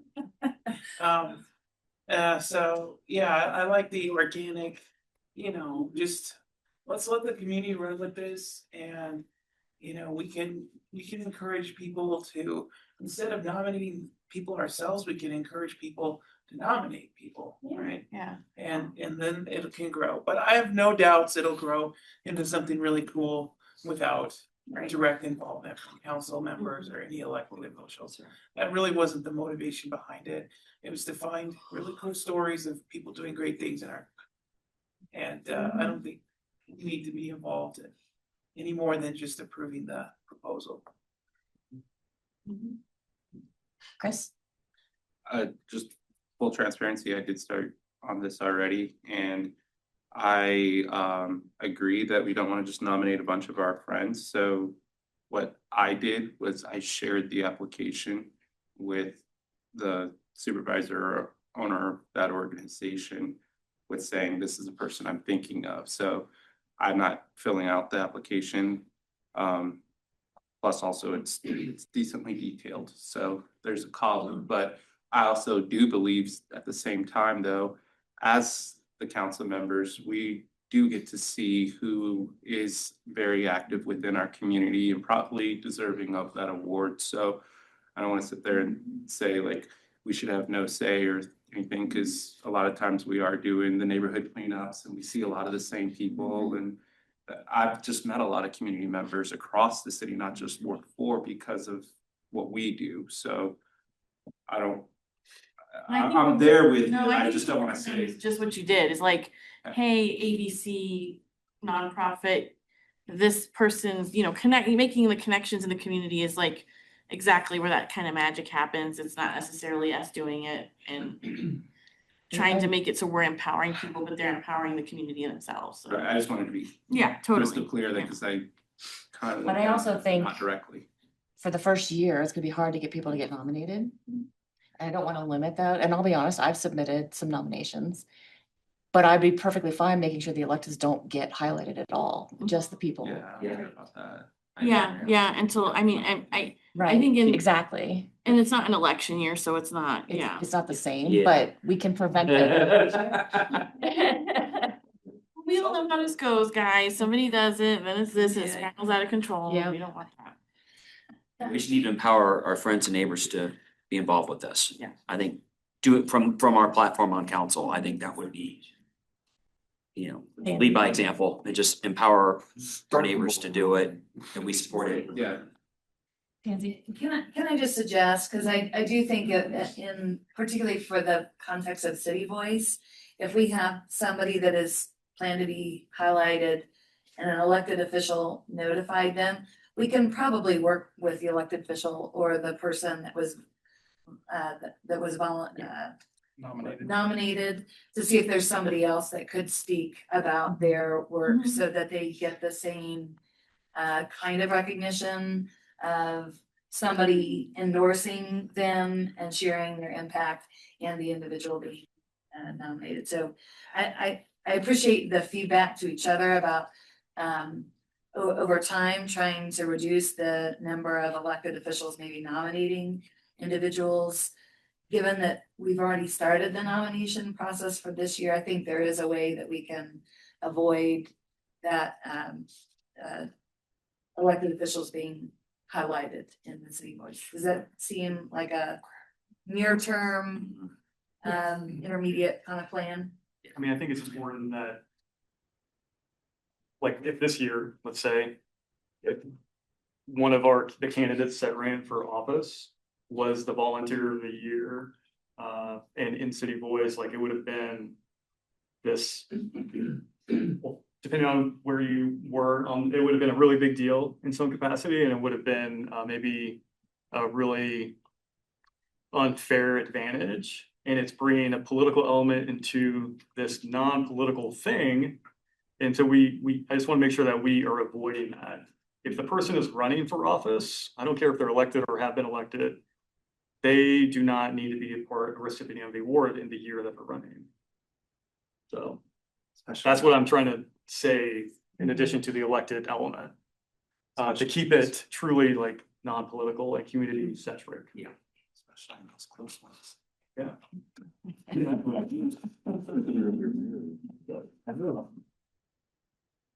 Are we good?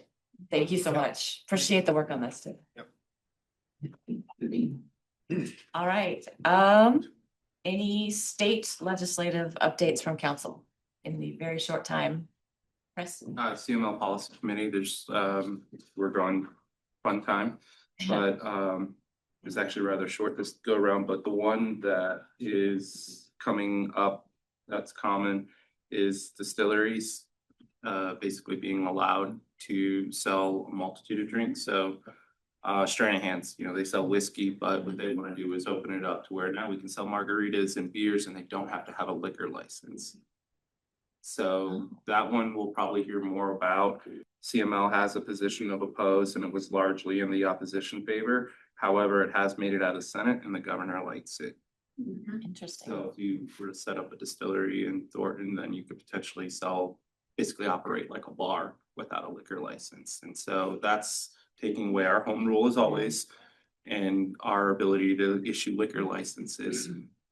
So just, that was the biggest one that was kind of concerned just because of that positioning. Can we add that to Peggy's list? Is there in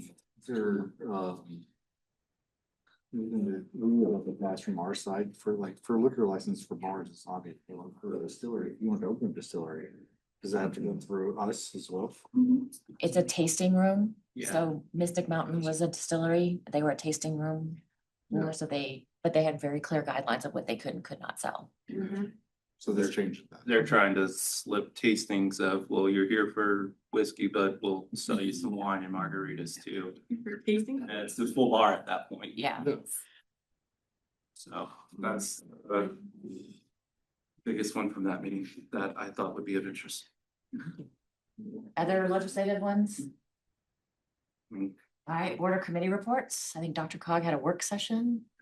Yeah, I've got some notes on that, but it's really relatively minor. I'll just give you the quick update here. Notes load. Once. I got a second ago. Okay, really, there was an update on the regional housing strategy project. They're just moving forward with it.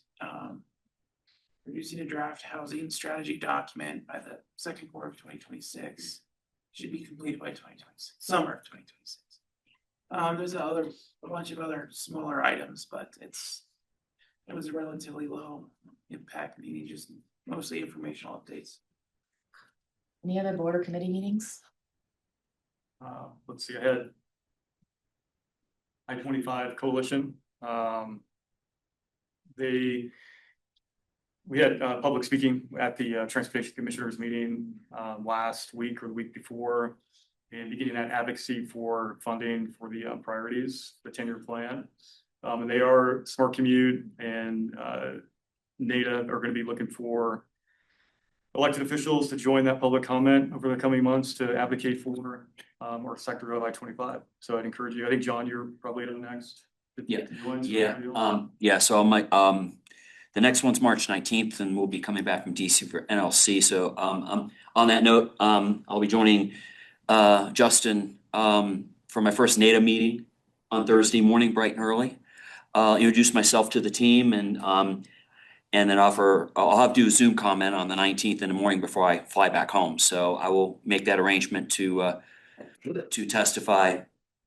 Because that's very important. I attended the I-25 meeting and I attended the I-270 one as well. I-25 was back in October when we were running for office and at Thornton Community Center, and then I-270, I attended that meeting.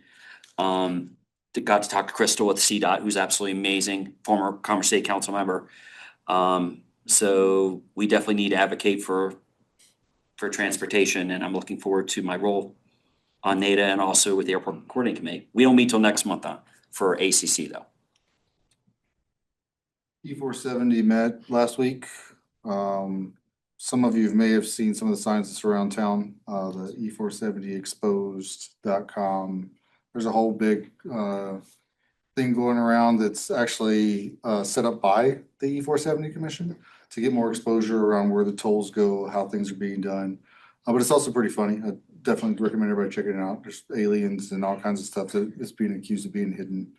Like the airport. Yeah, so similar idea. So they're running a bigger, longer campaign to kind of show like why the tolls are still in place, how the infrastructure is being taken care of, things of those natures. And then we've also started the committee layout. I met with our county commissioner, Emma, and they've proposed I join their IT committee for E470. E470 is going to be moving all of their development in-house. They've historically been trying to do everything outsourced to third-party contractors and vendors. So we'll have more updates around how we're going to be getting apps and things in place for the E470 side of things. Yeah, I have one more. So I did, though I'm not on ACREP, I did sign up for the next Wednesdays. There's going to be a meeting concerning the Front Range Passenger Rail project. Being in fact that, I am on NADA and also on the ACC. I think it's, and especially with, with the N-line, my take is, I think Front Range Passenger Rail needs to be done to allay the concerns of Longmont and Boulder, because through Fast Tracks over a quarter century ago, they were promised an RTD line, and they were promised before we were promised the N-line. So I am going to be an advocate for the Front Range Passenger Rail because it not only help our Front Range, but it'll help us get the N-line completed. So I'll be attending that meeting in a listening capacity since I'm not on ACREP. So we should talk about that as a council discussion because the funding for that is a challenge for the city of Thornton. And so while We're talking about the inline, we're talking about the, Front Range Passenger Rail. The okay, council in the past has been concerned about the funding for that and taking it away from the inline. So that might be, before you take a position on behalf of Thornton, we should have a conversation.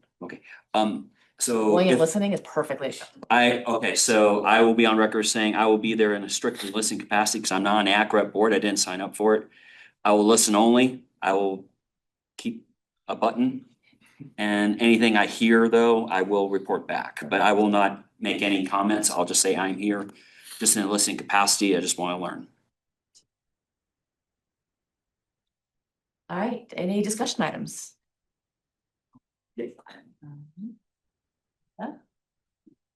I just wanted to know if we had any update on the mural in Grandview Ponds underpass. Grill art. I'm gonna keep asking about Grill it. art. Yes, so I did have a meeting before Joyce Hunt retired. Joyce had done a lot of research about public art policies across the country. She did hand off her findings to the public art staff, and we will follow up in terms of timing. I think they do have a recommendation that should be coming to you quickly. in terms Okay. of how to address that. And then my second question is like, I've had plenty of meetings about the condition of Colorado Boulevard as far as safety and aesthetics. And so in thinking about that and then just looking at this survey and seeing that one of the pain points for the city is code compliance.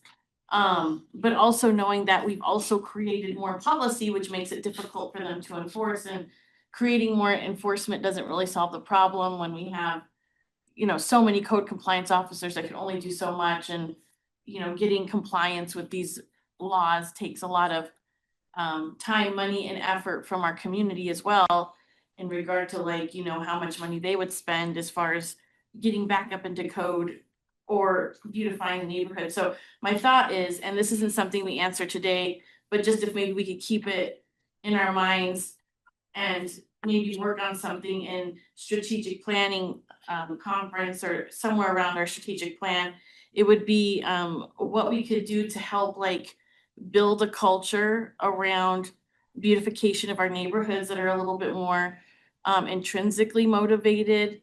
So as opposed to using the stick, maybe thinking of the carrot, because I think we've obviously code compliance is the stick. They go around, give you fines. We've upped the fines. We've made new laws and it's not always working. So what could we do culturally in Thornton, whether it's in South Thornton, North Thornton, whatever, to make a culture around beautification? And if that's I know I've seen some ideas North Glen gives out a sign for the coolest yard or whatever it is, something along those lines. If we could just think about that maybe in a future discussion, or maybe for the strategic planning conference. I just think it might be a better way of solving some of these problems rather than going towards more code officers and more tickets and aggro stuff. So, yeah. I do think there'll be multiple opportunities to address that. We have heard a little bit about what the facilitator plans to do at the retreat. There certainly is going to be set aside time for council members to give feedback to our strategic plan operations teams. I know it's SPOT. I think it's operation team. So if that doesn't fully address the concern, we also do have on your look ahead a conversation about code enforcement strategy and approach. And you also do have a update next week on the organization review implementation, which is intended to more thoughtfully marry neighborhood capacity building with code enforcement. So Yeah, I think there's multiple avenues already coming up. I think we have to go to, definitely use code enforcement as a tactic, but I think we've just really relied heavily on that strategically for many years, and it's not necessarily giving us the results we want if one of our main complaints is code compliance, which basically means people don't like the way their neighborhood looks, right? Yeah. So, yeah, that's all I have tonight. All right, I have Drew, then John, then Justin, then Cherish. Drew. All right. We got an email today about doing a video for the state of the city, right? And I'm really excited about the state of the city. I wanted to bring this up. I do question the need for all of council to be a part of this video instead of just doing like a normal state of the city where I think we have like a facilitated discussion or moderated discussion. And city manager and the police chief, fire chief are giving updates from what I understand. There's also another panel with the school board. Okay. Not school board, superintendents. Another panel, Natalia, I love your work and your team's work. This is nothing about your team. It's just, I'm curious from like a visitor or an attendee's perspective, what it looks like to have this 10-minute long video, multiple faces. I don't know, it seems a little confusing to me, potentially. I'm okay, like, I will be very excited to do the video if that's what we choose, but also open to not doing it as a council, and letting it be truly like a single point, and kind of like the facilitated discussion piece that we have with the update. Open discussion on this. So I guess the question being then, what is the content landscape? Because my understanding was it's kind of just like an intro. We'll have segments where is it true that we would have like kind of segments, like him and I are gonna just highlight one or two things or whatever from Ward 4, and then that's the cameo from the council members, but we're not actually having like in-depth interviews with what's being done. Well, sure. And I think that's part of like the issue is that if we're gonna do an update, state of the city, then we need it to be deeper than just like cameos of council members saying like, hey, we did this event. Like, I don't think that's necessary. It would be a more quality report if it was just longer and more of like a delivery that we'd expect from like what the governor just did, right? And I kick it off with that. She does that, but this is more like just like a fun intro, I think, of just. Well, Is that my correct? impression was that we were giving updates about what's happening in our ward. So We did a presentation to council in, I believe it was October.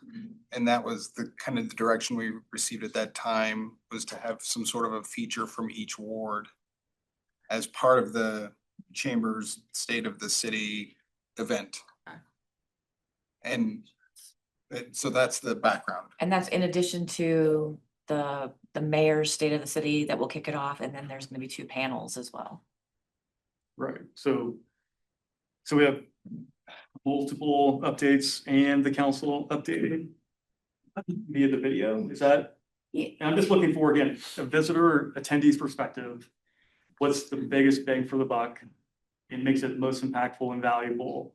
And also makes it most efficient, we'll say, because we do have only an hour, I think, hour and a half. Yeah, we'll take the direction from the council. I think the goal was for the mayor's scripting and the ward highlights to complement each other, not to duplicate, to hopefully tell a cohesive story. Kind of both providing macro highlights for the city and then a few key highlights from the wards. But certainly can revisit that if the council wishes to have more of just a sort of a single. I guess going back to like the history, what was the point of council?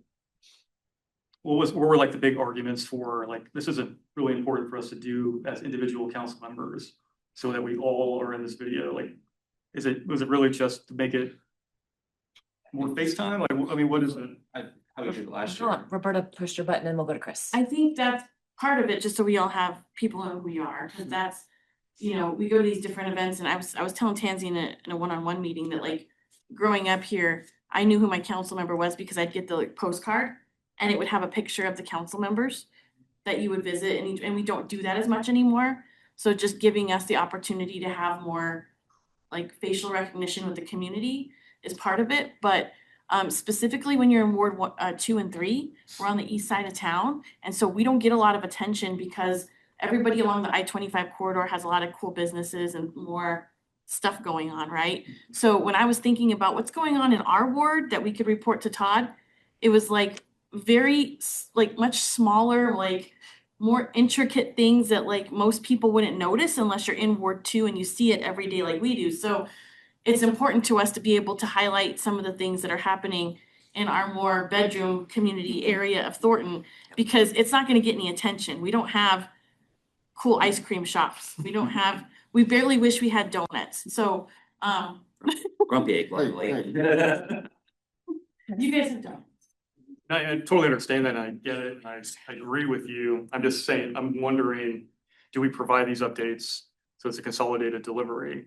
So that each ward is represented still and talked about, but it doesn't have to be like, hey, we're recording video. Like now we're all going through. It's like, we got to look at each one of us and listen to us talk about like what's going on in our area. It's, again, user experience is what I'm talking about here, not like the value that we bring to the video. Chris? What I was gonna say is I think it's just an evolution from last year, because that was the first one that we had done, right? We did it online. We did it online. We've never had a state of the city before. Right, and I then remember that. Yeah. last year it was just like, I talked for 5 minutes, they talked for 5 minutes, and to your point, like. It was By the distributed. time I went very last, not only was a lot of the things that I wanted to say said, but it just felt long, going one by one. So this was a consolidated effort, maybe to put some highlights there, with still letting her deliver. I think I did a video last time. Yeah, she did the video last time. So I get what you're saying. I think this is already transitioned down from last year to where the negative effect that you're trying to avoid, I think we kind of just inadvertently did that last year. I'd be open to other suggestions, but this was a much lighter dose than how we delivered it last year. This was state of the city on a diet compared to what the council did last year. Yeah. And so Todd, what would you anticipate Come on, what's happening? max time for this video? I mean, is it like 15 seconds, like boom, boom for each I was person? thinking each ward would be less than 2 minutes. That with Even that's like- with the highlight. To me, that feels. So that, and when we talked about the run a show with the chamber, we were saying it would be about 8 minutes for this video. But it will move quickly because it's switching from ward to ward to ward. And that was the thought. And, way in the past, we had a state of the city where, We did the economic development dinner Yeah. with business awards, and then the mayor would give a brief update during that event. But it wasn't a true state of the city. It was focused on businesses. correct. And to be clear, I don't think the vision is each of you talking on the screen for 2 minutes. I No. think we were gonna be running B-roll and images, potentially with your voice over. Not trying to convince one way, but I think that was the vision of what these, Yes. what the ward highlights would And likely be. maybe instead of me giving a separate, and Todd, you and I can talk about it, is that maybe mine's woven in between with the wards so that it's not mayor, then video, then panels. Maybe it's state of the city by the whole council and with me woven into it, and then goes to panels to make it flow a little bit better, maybe. Where you introduce each video, is that what you're talking about? No, it's like, because remember we did my video separate and then each ward did their updates. Maybe I kick it off and then each ward does an update, and maybe in between each, it's not me introducing, but some kind of a flow to make it better. Yeah. We can talk about what that means, but maybe it's one video instead of separate mayor, then video, then mayor, then panel. So you not doing something live other than Right. yours Other than, MC? because I'm moderating the panels. Yeah. Yeah, we can look at that. I think just timing wise again for the video, like it's regardless of jumping around, I think. I mean, we're in this technology, like social media era, that 8-minute videos, it's really hard to like pay attention for 8 minutes in a video, like in that kind of setting where we're making that kind of like entertaining and all the B-roll and the over, like the voiceovers and all that. So again, just wanted to bring it up, discussion. If you are, I don't know, is anybody I mean, it seems like everybody wants to do the video still. We just need to figure out a different way to do it. Like where are we landing? Are we good taking it out?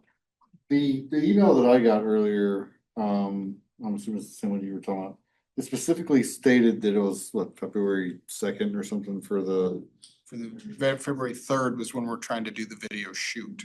Because the event is February 26th, and we have to have time to put it all together. Yeah, I mean, that's kind of my concern with some of this stuff too. It's just, that's a quick turnaround to be able to get it in there and like be done with that quick. But. I mean. Just so you know, we can do that kind of a video in that time frame. No, I'm talking about for my schedule for stuff. Okay. You Fair enough. Literally gave us like it's basically a 2-week for like, this is the day we're having it on, it's a 2-week time period. Yeah, and we just needed your suggestions for what you want to do. Well, I don't disagree with Drew about, people aren't used to seeing long videos at some of these things. I don't disagree with that point. So We're also going to use these videos at Ice Cream Social. So I was just gonna say that, what about the suggestions, we go forward with the video, we see it and determine whether or not it moves forward to the state of the city versus just the ice cream socials? Because if the value is still having the video and doing the work, then we can still put it together and figure out the best use at the end. Chris? What if we use these for hype videos of the state of the city? Like we did those commercials years ago and For the they logo. kind of aired individually. But what if those are the ads or hype videos that are rolling leading up to the state of the city? Like you'll see one for Ward 4, then one for, and the end of it is. On social media? Right, Yeah. or how you did the last ones when we were at Topgolf, and then, that is the commercial for the state of the city event that's coming up. And then, 4 days later, we roll the Ward 2 video. And the emphasis is all pointing towards the state of the city, but those are our advertising pieces. I kind of like And that. then we do, because the short videos came out really cool last time, but they were just, I don't even remember exactly why we did them other than just to Logo. highlight. Logo. Logos. Yeah, so that was, the logo was the Yeah. end game, so maybe the state of the city is the end game, and our individual videos are the commercials or hype to the city meeting. It might push up your February 3rd date, though. We do it sooner? Yeah.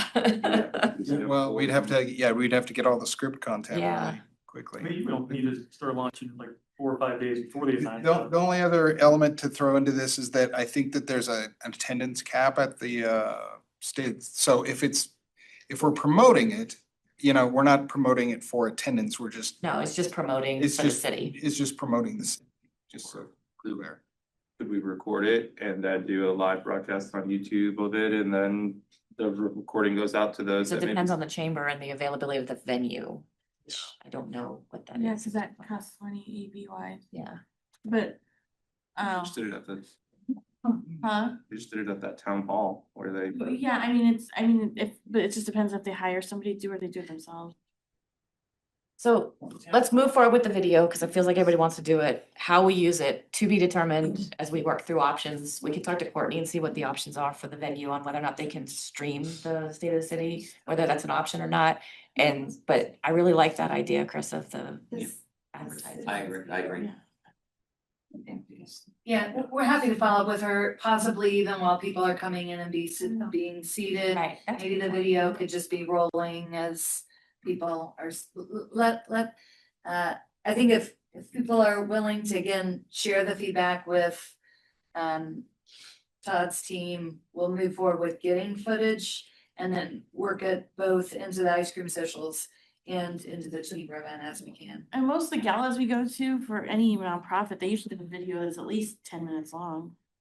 And everybody hates it. Huh? Yeah. Well, I mean, like. You don't pay attention the whole time, I know it. It can also be used to advertise the word ice cream socials, right? So that there's still value in the video, so at least we know we're gonna do that. How we use it to be determined, but still need it. I think, yeah. Right. Good. All right. Thanks. John. Oh, gosh, yeah. So to answer this for you, just one quick question. Have we started the process, of, this is with deep love and respect to Chris Steinke, I love you, but, have we started the process on looking for a new park superintendent? No, we haven't. So we made the choice not to post any positions till we got through the org review. So you'll get an update on our recruitment plan next week. Okay, excellent, because, yeah, because at the Active Adult Center today, one of my good friends was asking about that, so. And then, so I wanted to make sure I asked that for him, but Chris, I love you, babe. You didn't take any offense, but yes. Yeah. Date, we'll provide an update on the evaluation and implementation plan for the org review. Thank you, ma'am. Justin. Yeah, so I recently received an email from a small business that's a new business in Thornton. And they were talking about some of the challenges they're facing, their permitting process. They've been stuck with a permit that's been open for 2 months, going back and forth. They say, I don't know what's actually happening, but I do know that they bought property and they're paying over $15,000 a month, and they can't open the doors to their business until they get this settled. So I'm not talking, this is just an example, because I've heard this similar stories from other businesses for a long time now, since I've been on council, and it's not a new issue. So I would like to learn more about how bad the situation really is, going beyond just stories from people that reach out to me. Just to get our little bit of introspection from our city and move toward a better policy or a better system to get the permitting cycle through. I think that we can always improve our systems.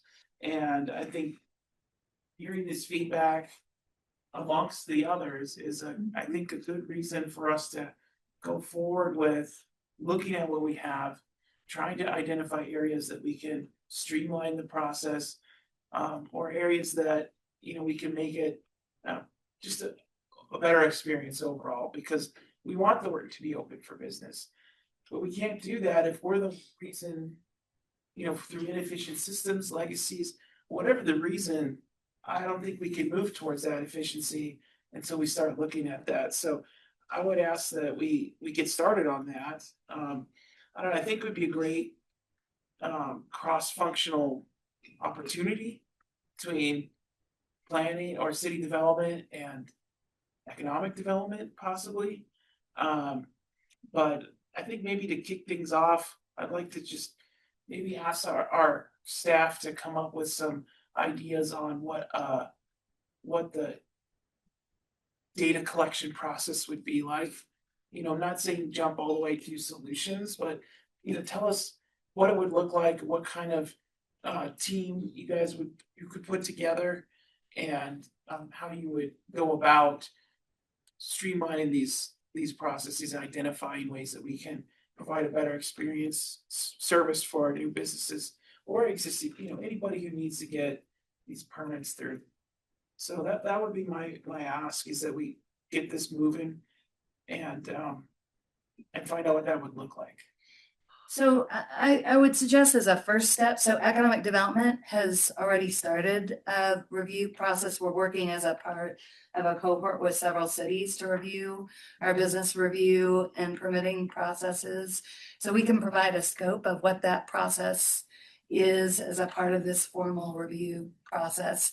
I imagine it potentially already addresses some of the objectives that you have, but we'll provide that to the full council and then check back in. If you can forward me the circumstance, we'll certainly look into the individual circumstance as well, but we'll follow up and make sure that the scope of the business process improvement path that we're on already and see if it's responsive to some of the questions. Okay, and that I didn't want to go into details in the meeting about this specific instance, but I will let you know about that. And I guess I'll just request that this presentation of the council is really oriented around policies and the ways that the council can, make a decision to help make things easier for our businesses. So And I think that's an important distinction, because I think the ask is really to improve the process, right?